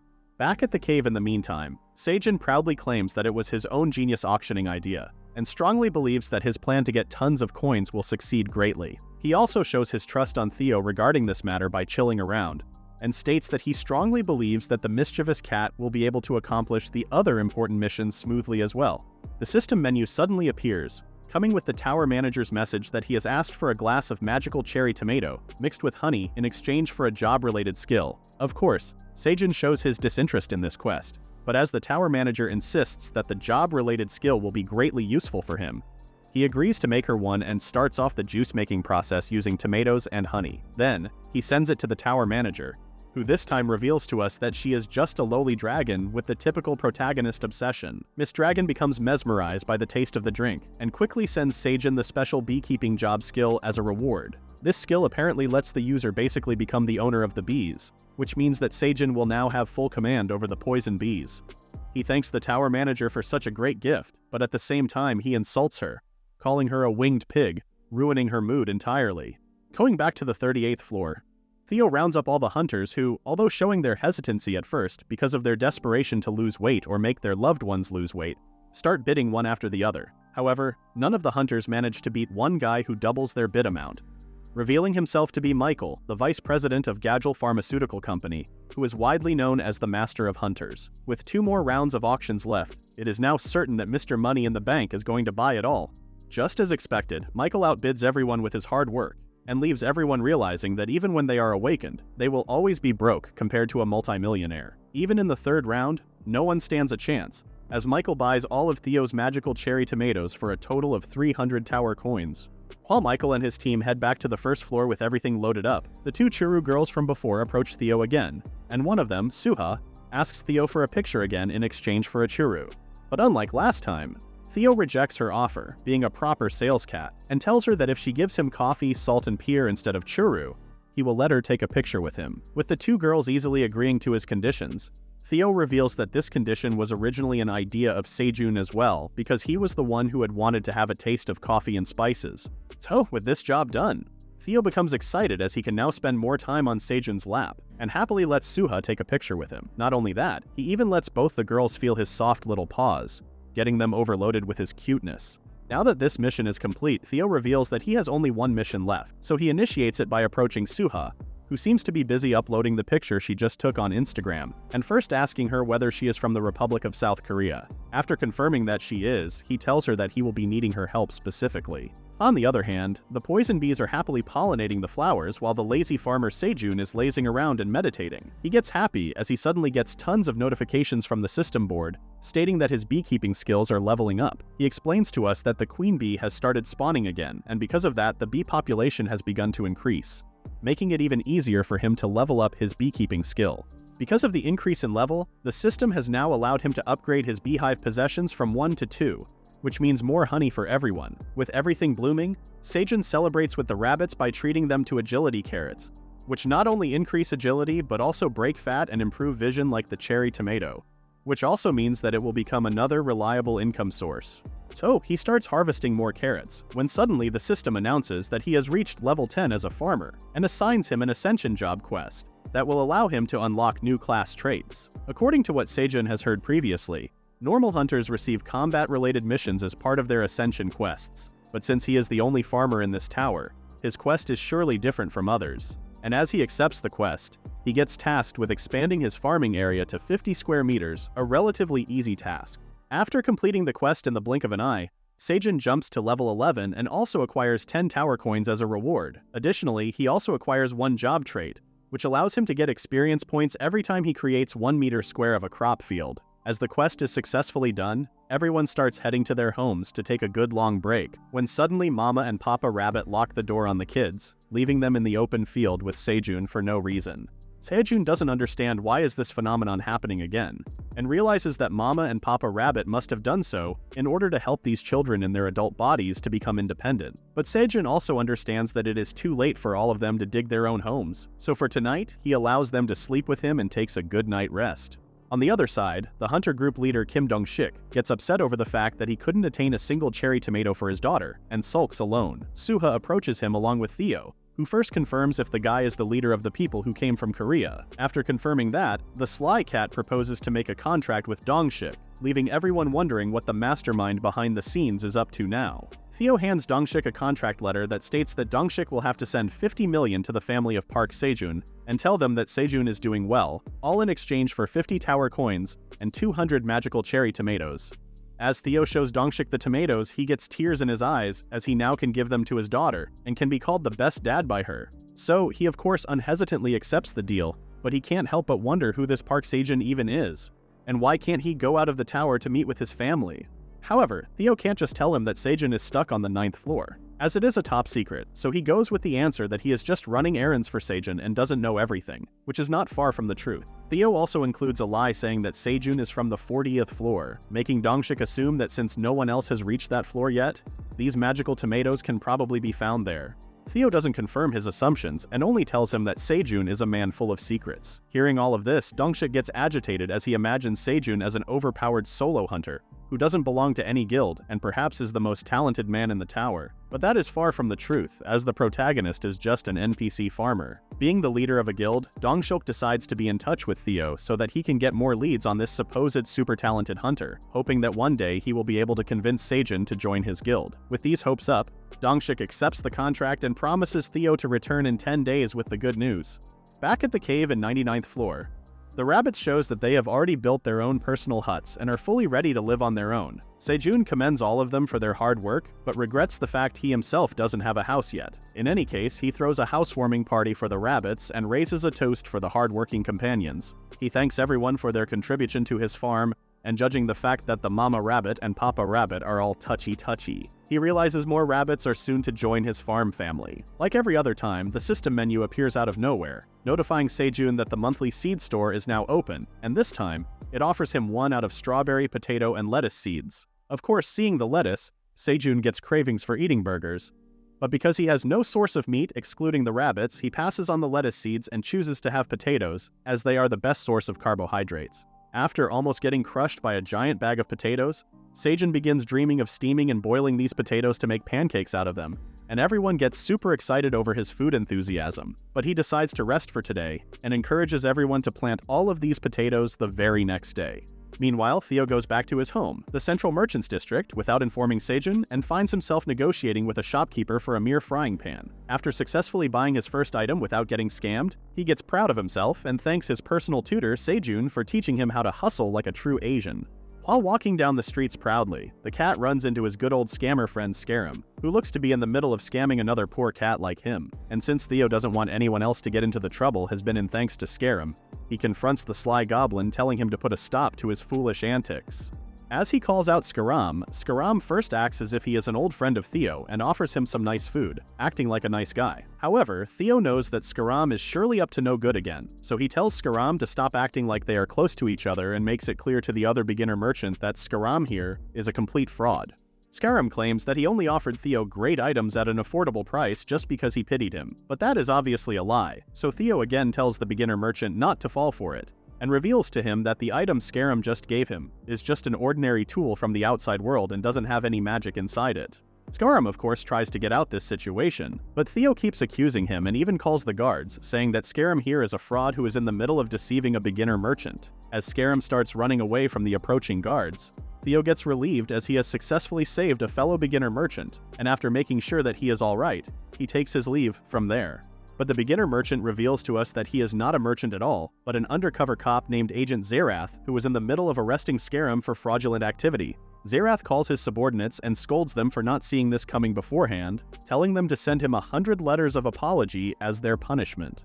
To give context, Zerath and his police force has been lately receiving a number of reports about a fraudulent merchant, and after a long time, he was able to track down that fraud goblin Scarum. However, because of Theo's interference today, his chance of an on-the-spot arrest has failed, so he will have to revise his plan again and decides to look into Theo's files to find out how he is connected to Scarum. Sejun shows the rabbits the technique to cut the potatoes, and as they accordingly cut them into 4 equal slices, he instructs them to wet the soil and put the cut section down. With this technique, Sejun easily plants 400 potato seeds using only 100 potatoes. Of course, he is not a professional farmer, so most of his experience comes from watching YouTube. Now that he is done planting potatoes, he decides to dig some sweet potatoes. But before doing so, he reminds the rabbits that they will have to remove the sweet potato vines, as those vines will be used to make sweet potatoes again. The rabbits accordingly do all the work for the lazy protagonist, and once their work is done, they celebrate by doing a weird victory twerk dance. Sejun doesn't judge them at all because his living with rabbits is the weirdest thing of them all.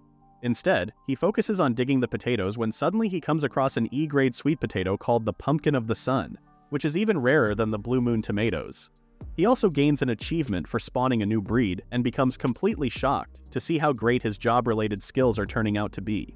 On the outside world, a man in black comes out of his car, revealing himself to be Dongshik, who also reveals himself to be just in front of Sejun's house to complete his part of the deal.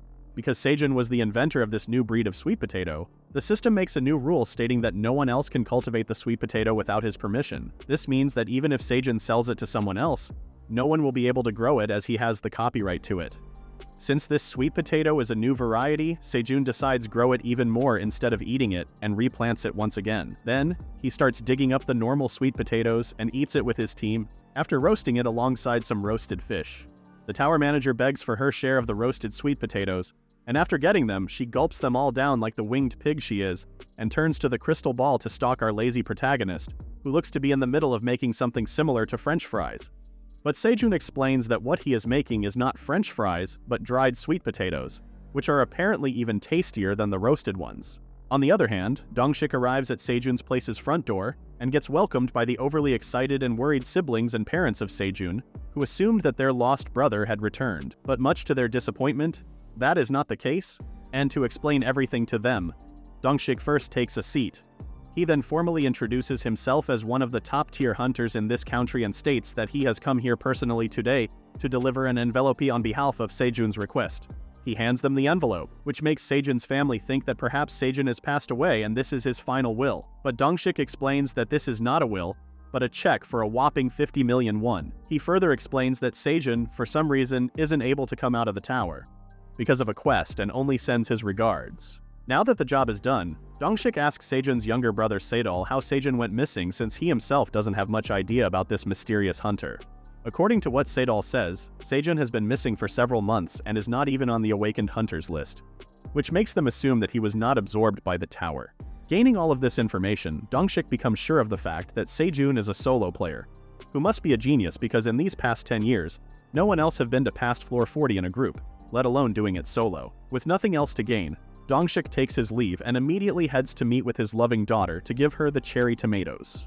The new day begins with Sejun planting more carrots using the technique of making the cut carrot tops grow roots, by drenching them into water and then planting them into the ground. The reason for him doing so is because the roots that have been eaten do not grow back, and when flowers grow in the upper part, the seeds are collected. Such complex processes make Sejun love farming even more, and even gives him the feeling of being rewarded with unexpected gains that build up over time. Speaking of rewards, the tower manager demands Sejun for the dried potatoes, and so Sejun goes to the drying point where he finds the potatoes to be all dried up and ready to eat. As he gives it a try, he gets bliss to the maximum level because of the savory taste of the dried potato. After having a mouthful, he sends a bunch of dried potatoes to the tower manager after packing all of them inside a gift package. The tower manager thanks Sejun for such a wholesome gift, and after receiving it, she wonders whether she should even eat something so cute. The queen bee approaches Sejun and gives him a corn pollen bundle, making him realize that there is no honey inside the corn crops, but only pollen. But since pollen is also a good substitute for honey, he gives it a try and claims that it tastes completely like a bittersweet candy.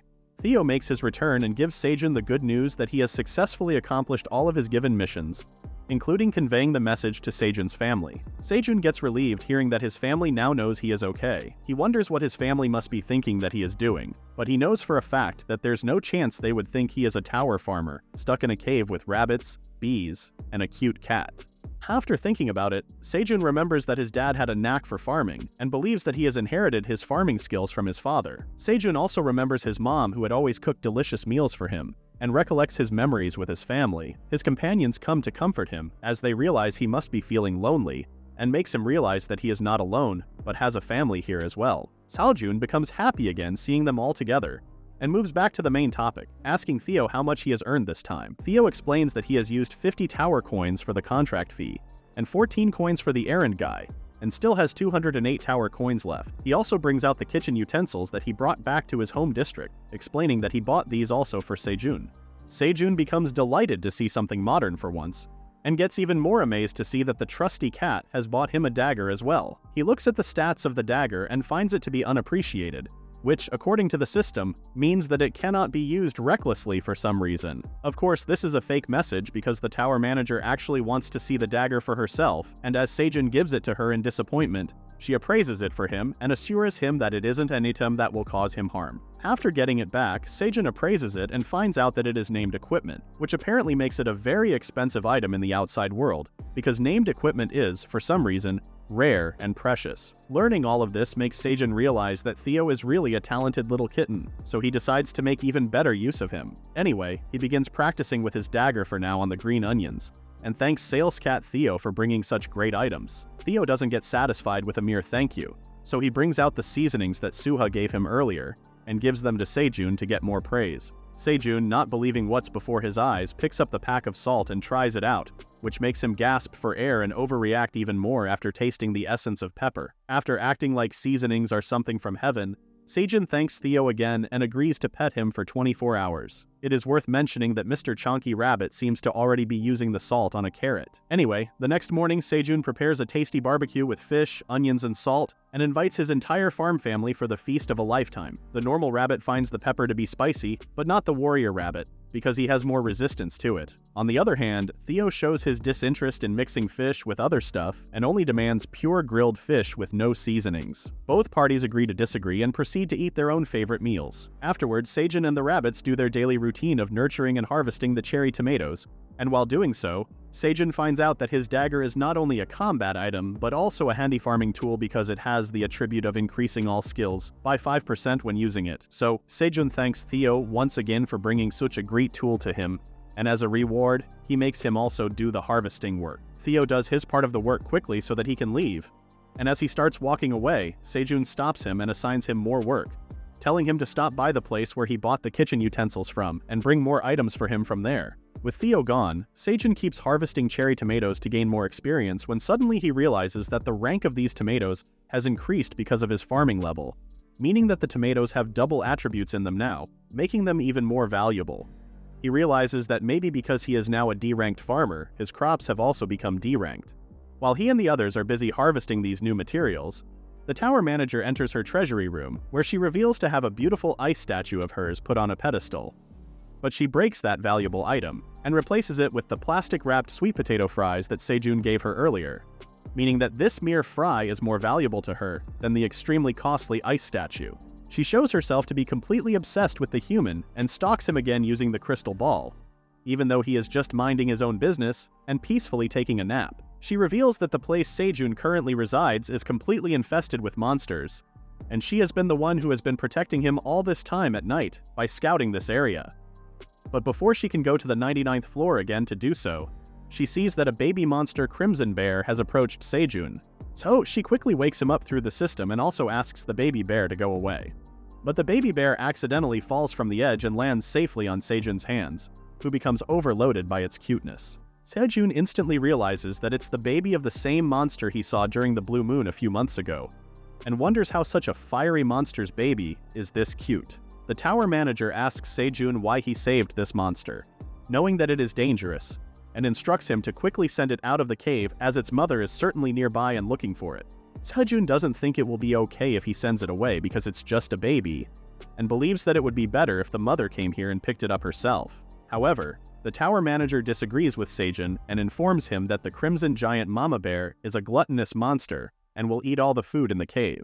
Sejun, of course, doesn't pay attention to the tower manager's warnings and accepts the baby bear as a member of his farm family because of its cuteness. He introduces the baby bear to everyone and specifically asks the queen bee to give it some honey, because bears naturally love honey. The tower manager doesn't like how things are going at all, and for Sejun's own good, she assigns a quest to him, stating that if he doesn't send the baby Crimson Bear out, he will starve to death. Even when this is a direct order, Sejun doesn't listen to her, as he doesn't think that such an innocent person can cause him any harm. So the tower manager takes the quest down and tells Sejun to do whatever he wants. In the midst of their argument, the baby bear falls asleep, so Sejun lets it sleep with him today and decides to send it back the next day.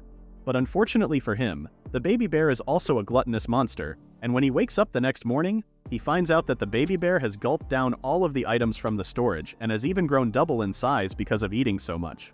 Sejun realizes his mistake and regrets not listening to the tower manager, so he quickly apologizes to her and finally considers sending it away before it destroys his entire farm. But he has still yet to come up with a way to send it out, and because the most basic way to climb someone out of a high wall is to tie them up, he makes a rope using green onion leaves and ties the baby bear with it. Then, with the help of the rabbits and the bees, he pulls out the bear from the cave and sends it away, telling it to return to its mother.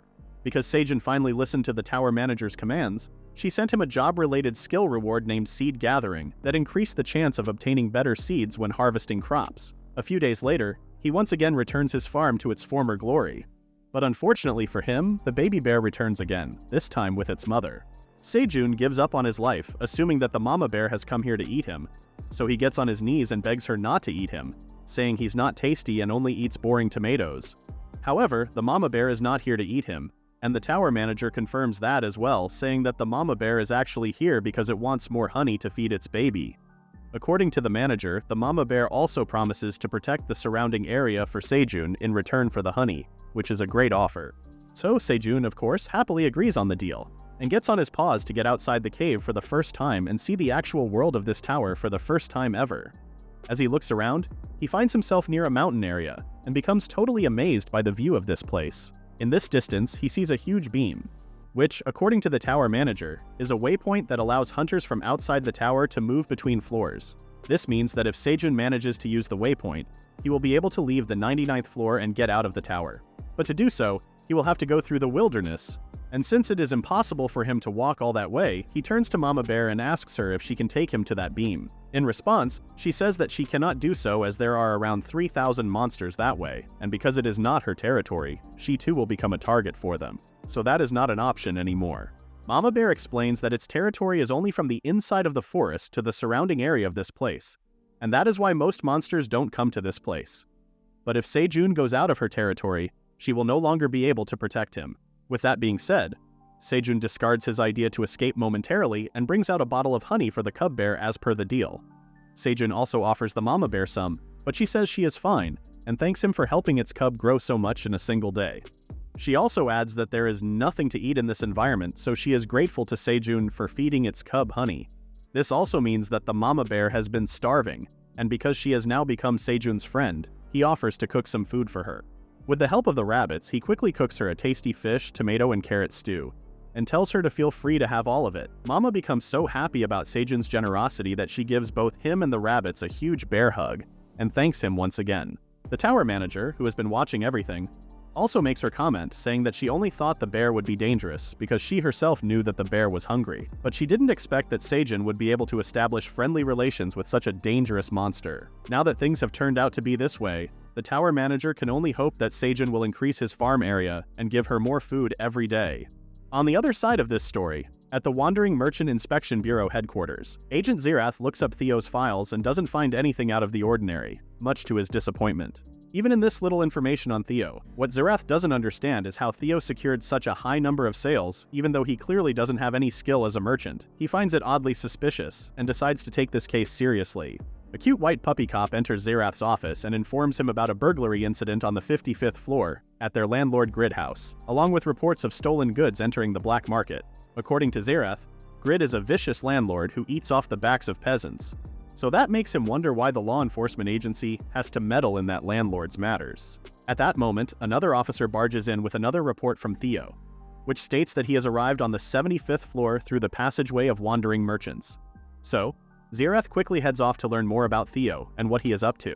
The next morning, Mama and Cub Bear come to visit Sejun once again at his cave, and just like last time, Sejun asks for her help so that he can go outside the cave. He gives the Mama Bear a good amount of food to eat, and sends her off on a patrol to the surrounding area so that he can farm on the outside in the meantime. Unfortunately, the land appears to not be very fertile, like it was inside the cave, which makes it difficult for crops to grow. But the baby bear comes up with a solution and mows down the entire area to make it fertile. Sejun thanks it by offering it some sweet potatoes, and notices how its height is now almost the same as his, which kind of creeps him out.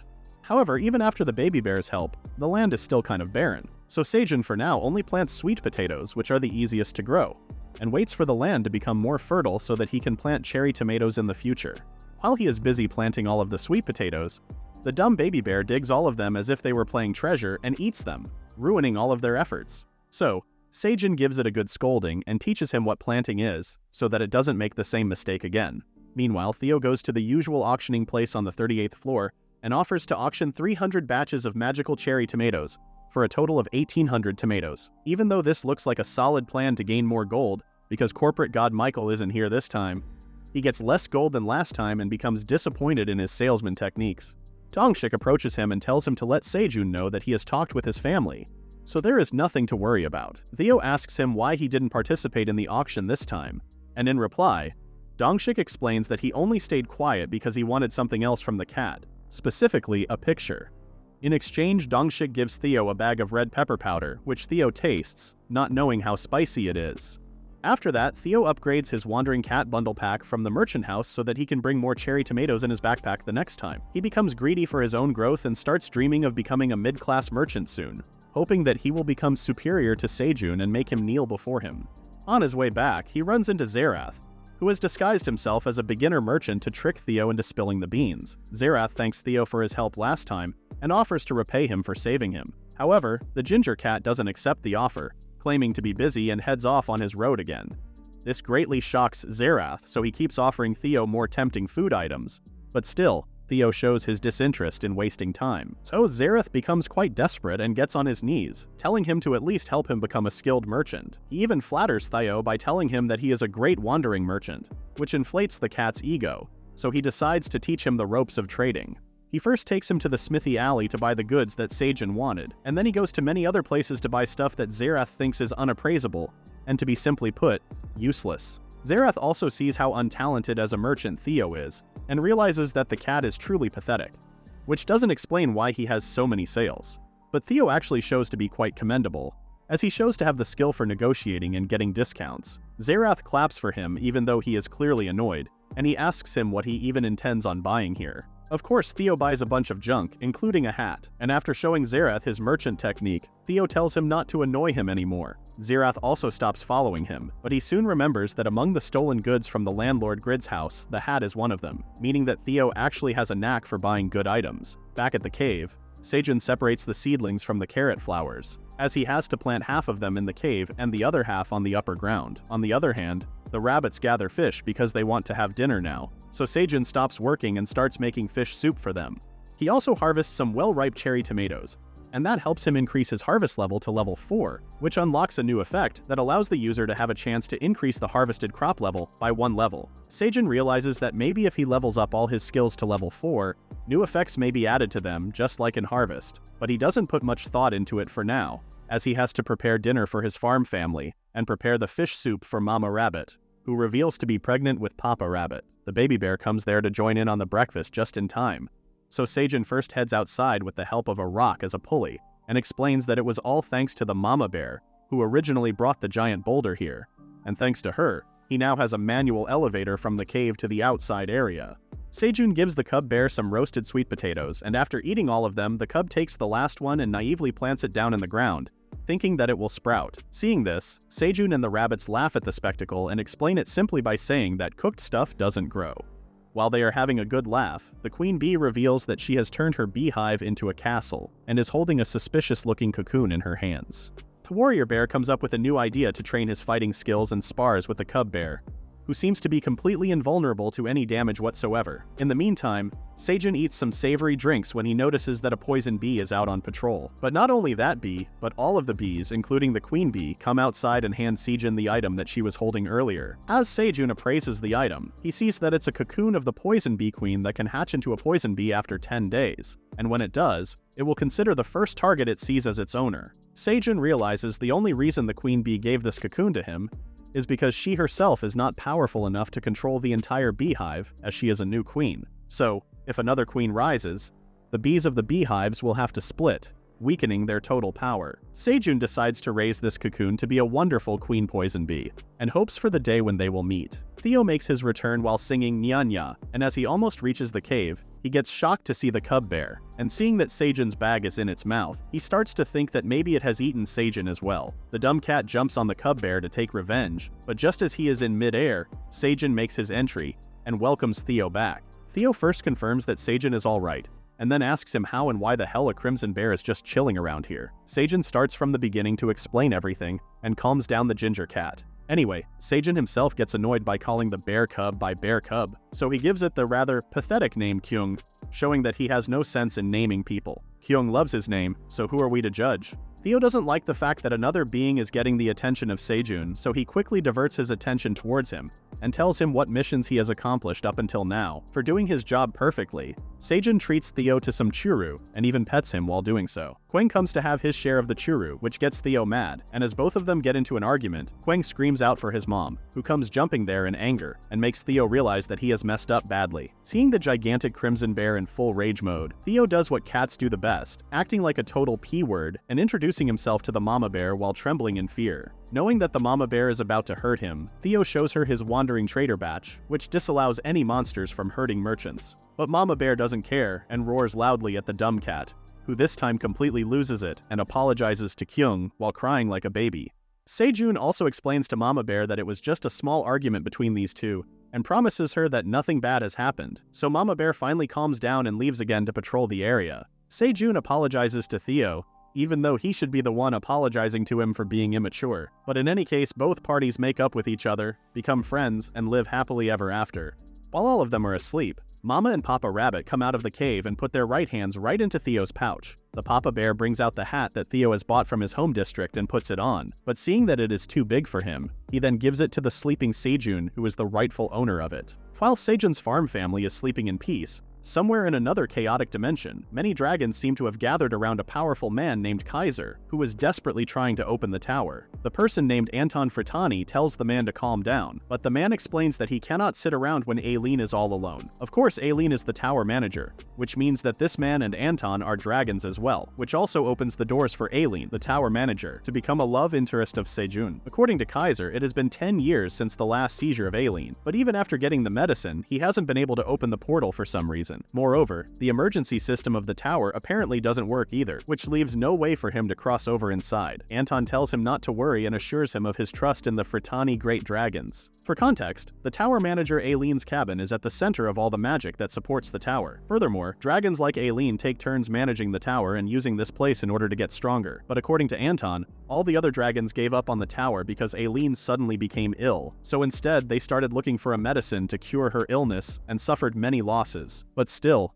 they couldn't fix her dragon heart. Now her body has become completely unstable, and even though it's worrying, Anton, who is Aileen's father, can't do a thing as they, for some reason, aren't able to enter the tower. But he hasn't lost hope yet, and believes that Aileen is still fighting her seizure strongly. He assumes that something good is happening with his daughter, since she hasn't used the emergency gates yet, and so he requests that the dragons of Fratani stand by until the tower opens again. Aileen, on the other hand, reveals herself to be all okay and totally busy eating cherry tomatoes while chilling in her library. Her dragon heart suddenly took a beat, which makes her wonder how this phenomenon happened, because, in the past 200 years, it hasn't beaten once. She realizes that maybe it is because she has been eating these healthy foods for such a long time that it has stopped her seizures and increased her mana as well. She starts to believe that the tomatoes will be able to heal her dragon heart one day as well, and she decides to protect tower farmer Sejun so that one day his tomatoes can heal her completely. She, being the 200-year-old creep, starts spying on Sejun again and sees that he has yet another unrated item, which brings out an evil giggle out of her. Sejun wakes up to the sound of system messages from Aileen bombarding his face and sees her message that asks him if he remembers her given warning, which states that unappreciated items being used recklessly can put him in big trouble. Sejun doesn't understand what she means until he finds the straw hat on top of his head and realizes Theo was the one who brought it for him. So he quickly appraises the item with the help of Aileen,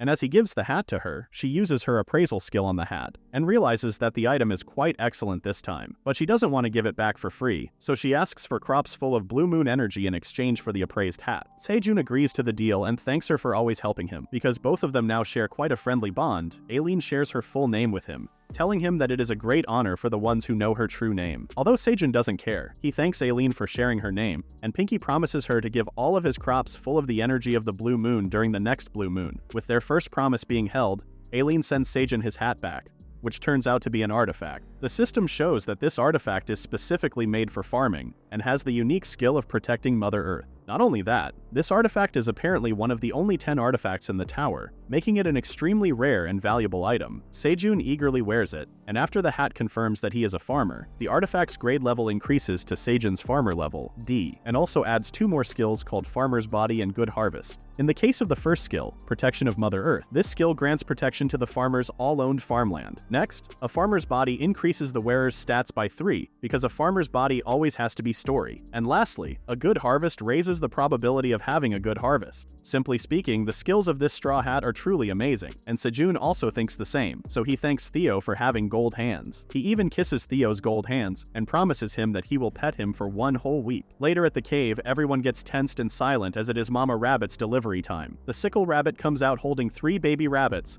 and Papa Rabbit comes out with 3 more, bringing a total of 6 new members to this farm family. Theo realizes that he has become an uncle, so he gives his precious churu to these newborn rabbits, even though normally he shares them with no one. So, everyone should have a good laugh about it. Meanwhile, at the waypoint of floor 99, a mysterious beastman reveals to have set path here along with his army, ready to find his prey in the next blue moon. This beastman reveals himself to be this floor boss, the king of horses and cows, and is most definitely looking for the tower farmer for plot reasons. Soon after, Sejun's farm begins blooming with flowers and crops, and even his harvest increases by 50% because of the farmer hat artifact effects. Theo tries to be a responsible uncle and constantly keeps the newborn rabbits away from danger by always sticking by their side. Being the cool uncle, Theo goes out on a short adventure with the baby rabbits and gets the approval of the mama and papa rabbits as well. With everything going smoothly, the day of the blue moon arrives, when all of the monsters are forced to become enraged. So everyone, along with Theo, makes the necessary preparations to hide from the blue moon's light, and as it begins, a loud noise pierces through Sejun's ears, making him wonder what kind of monster is responsible for such a loud roar. He tries to put tomatoes in his ears as an earplug, but even that doesn't work.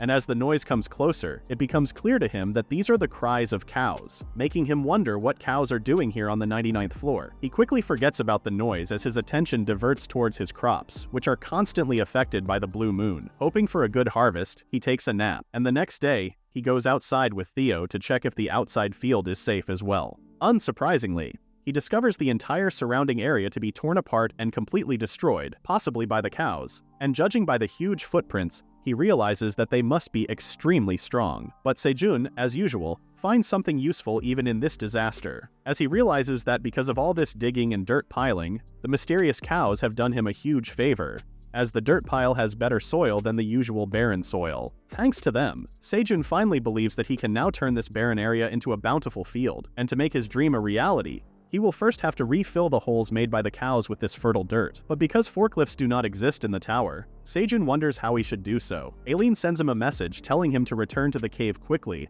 as the outside area is dangerous since Mama and Kyung aren't there. Sejun also remembers that he has made a promise to Aileen, so he quickly returns to his base and harvests all of the blue moon crops, including the blue corn and blue tomatoes, and sends them to her. Aileen eats them all at once, hoping it will make her dragon heart pound again, but instead of working, it causes a side effect and makes her fall to the ground abruptly.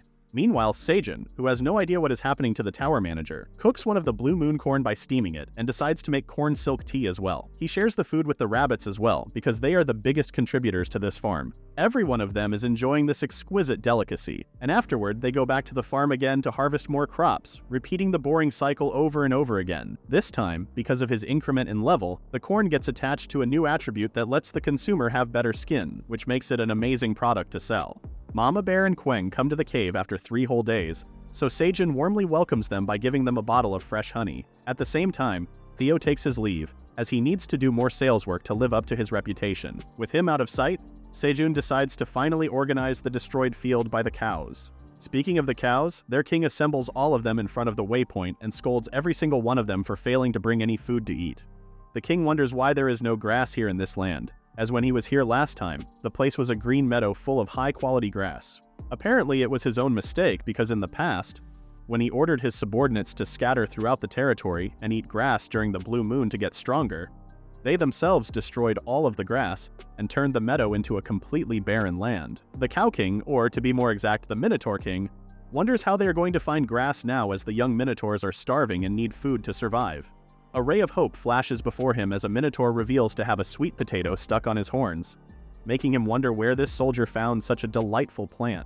Aileen regains consciousness and finds herself to have grown a lot taller than before, making her realize that it must be due to the effects of the blue moon affected food. According to Aileen's hypothesis, the cherry tomatoes from the blue moon possess over 10 times the magical power of ordinary magic cherry tomatoes, and because she ate all of them at once, it must have caused a chain reaction in her dragon heart and brought a change to her halted growth. Even though this was temporary, as her heart has stopped pounding again, she still doesn't lose hope and keeps believing in the little tower farmer's abilities to heal her completely. Speaking of the tower farmer, she finds him to be eating tasty food, but this time she fails to do anything about it as she has grown too large to use smaller objects to communicate. While she is struggling to move, the farm family is having a fun feast with all items made using corn, like steamed corn, roasted corn, burned corn, cooked corn, etc. Sejun especially tries out his spiced grilled gan with added chili powder, and after eating, he offers Aileen her share of the corn free of charge. He then feeds the baby rabbits some cooked corn as well, and after taking care of everything, he truly finds enjoyment and stops regretting getting lost in the tower originally. On the 38th floor, the hunters curse the wandering merchant Theo, as he has been taking longer than usual.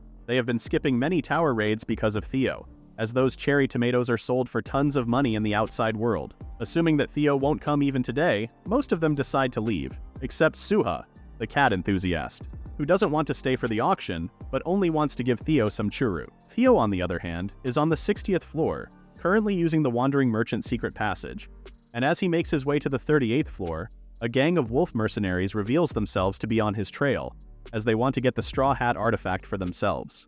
Zeroth sees the sudden danger coming, so he also follows Theo to protect him from these troublesome people.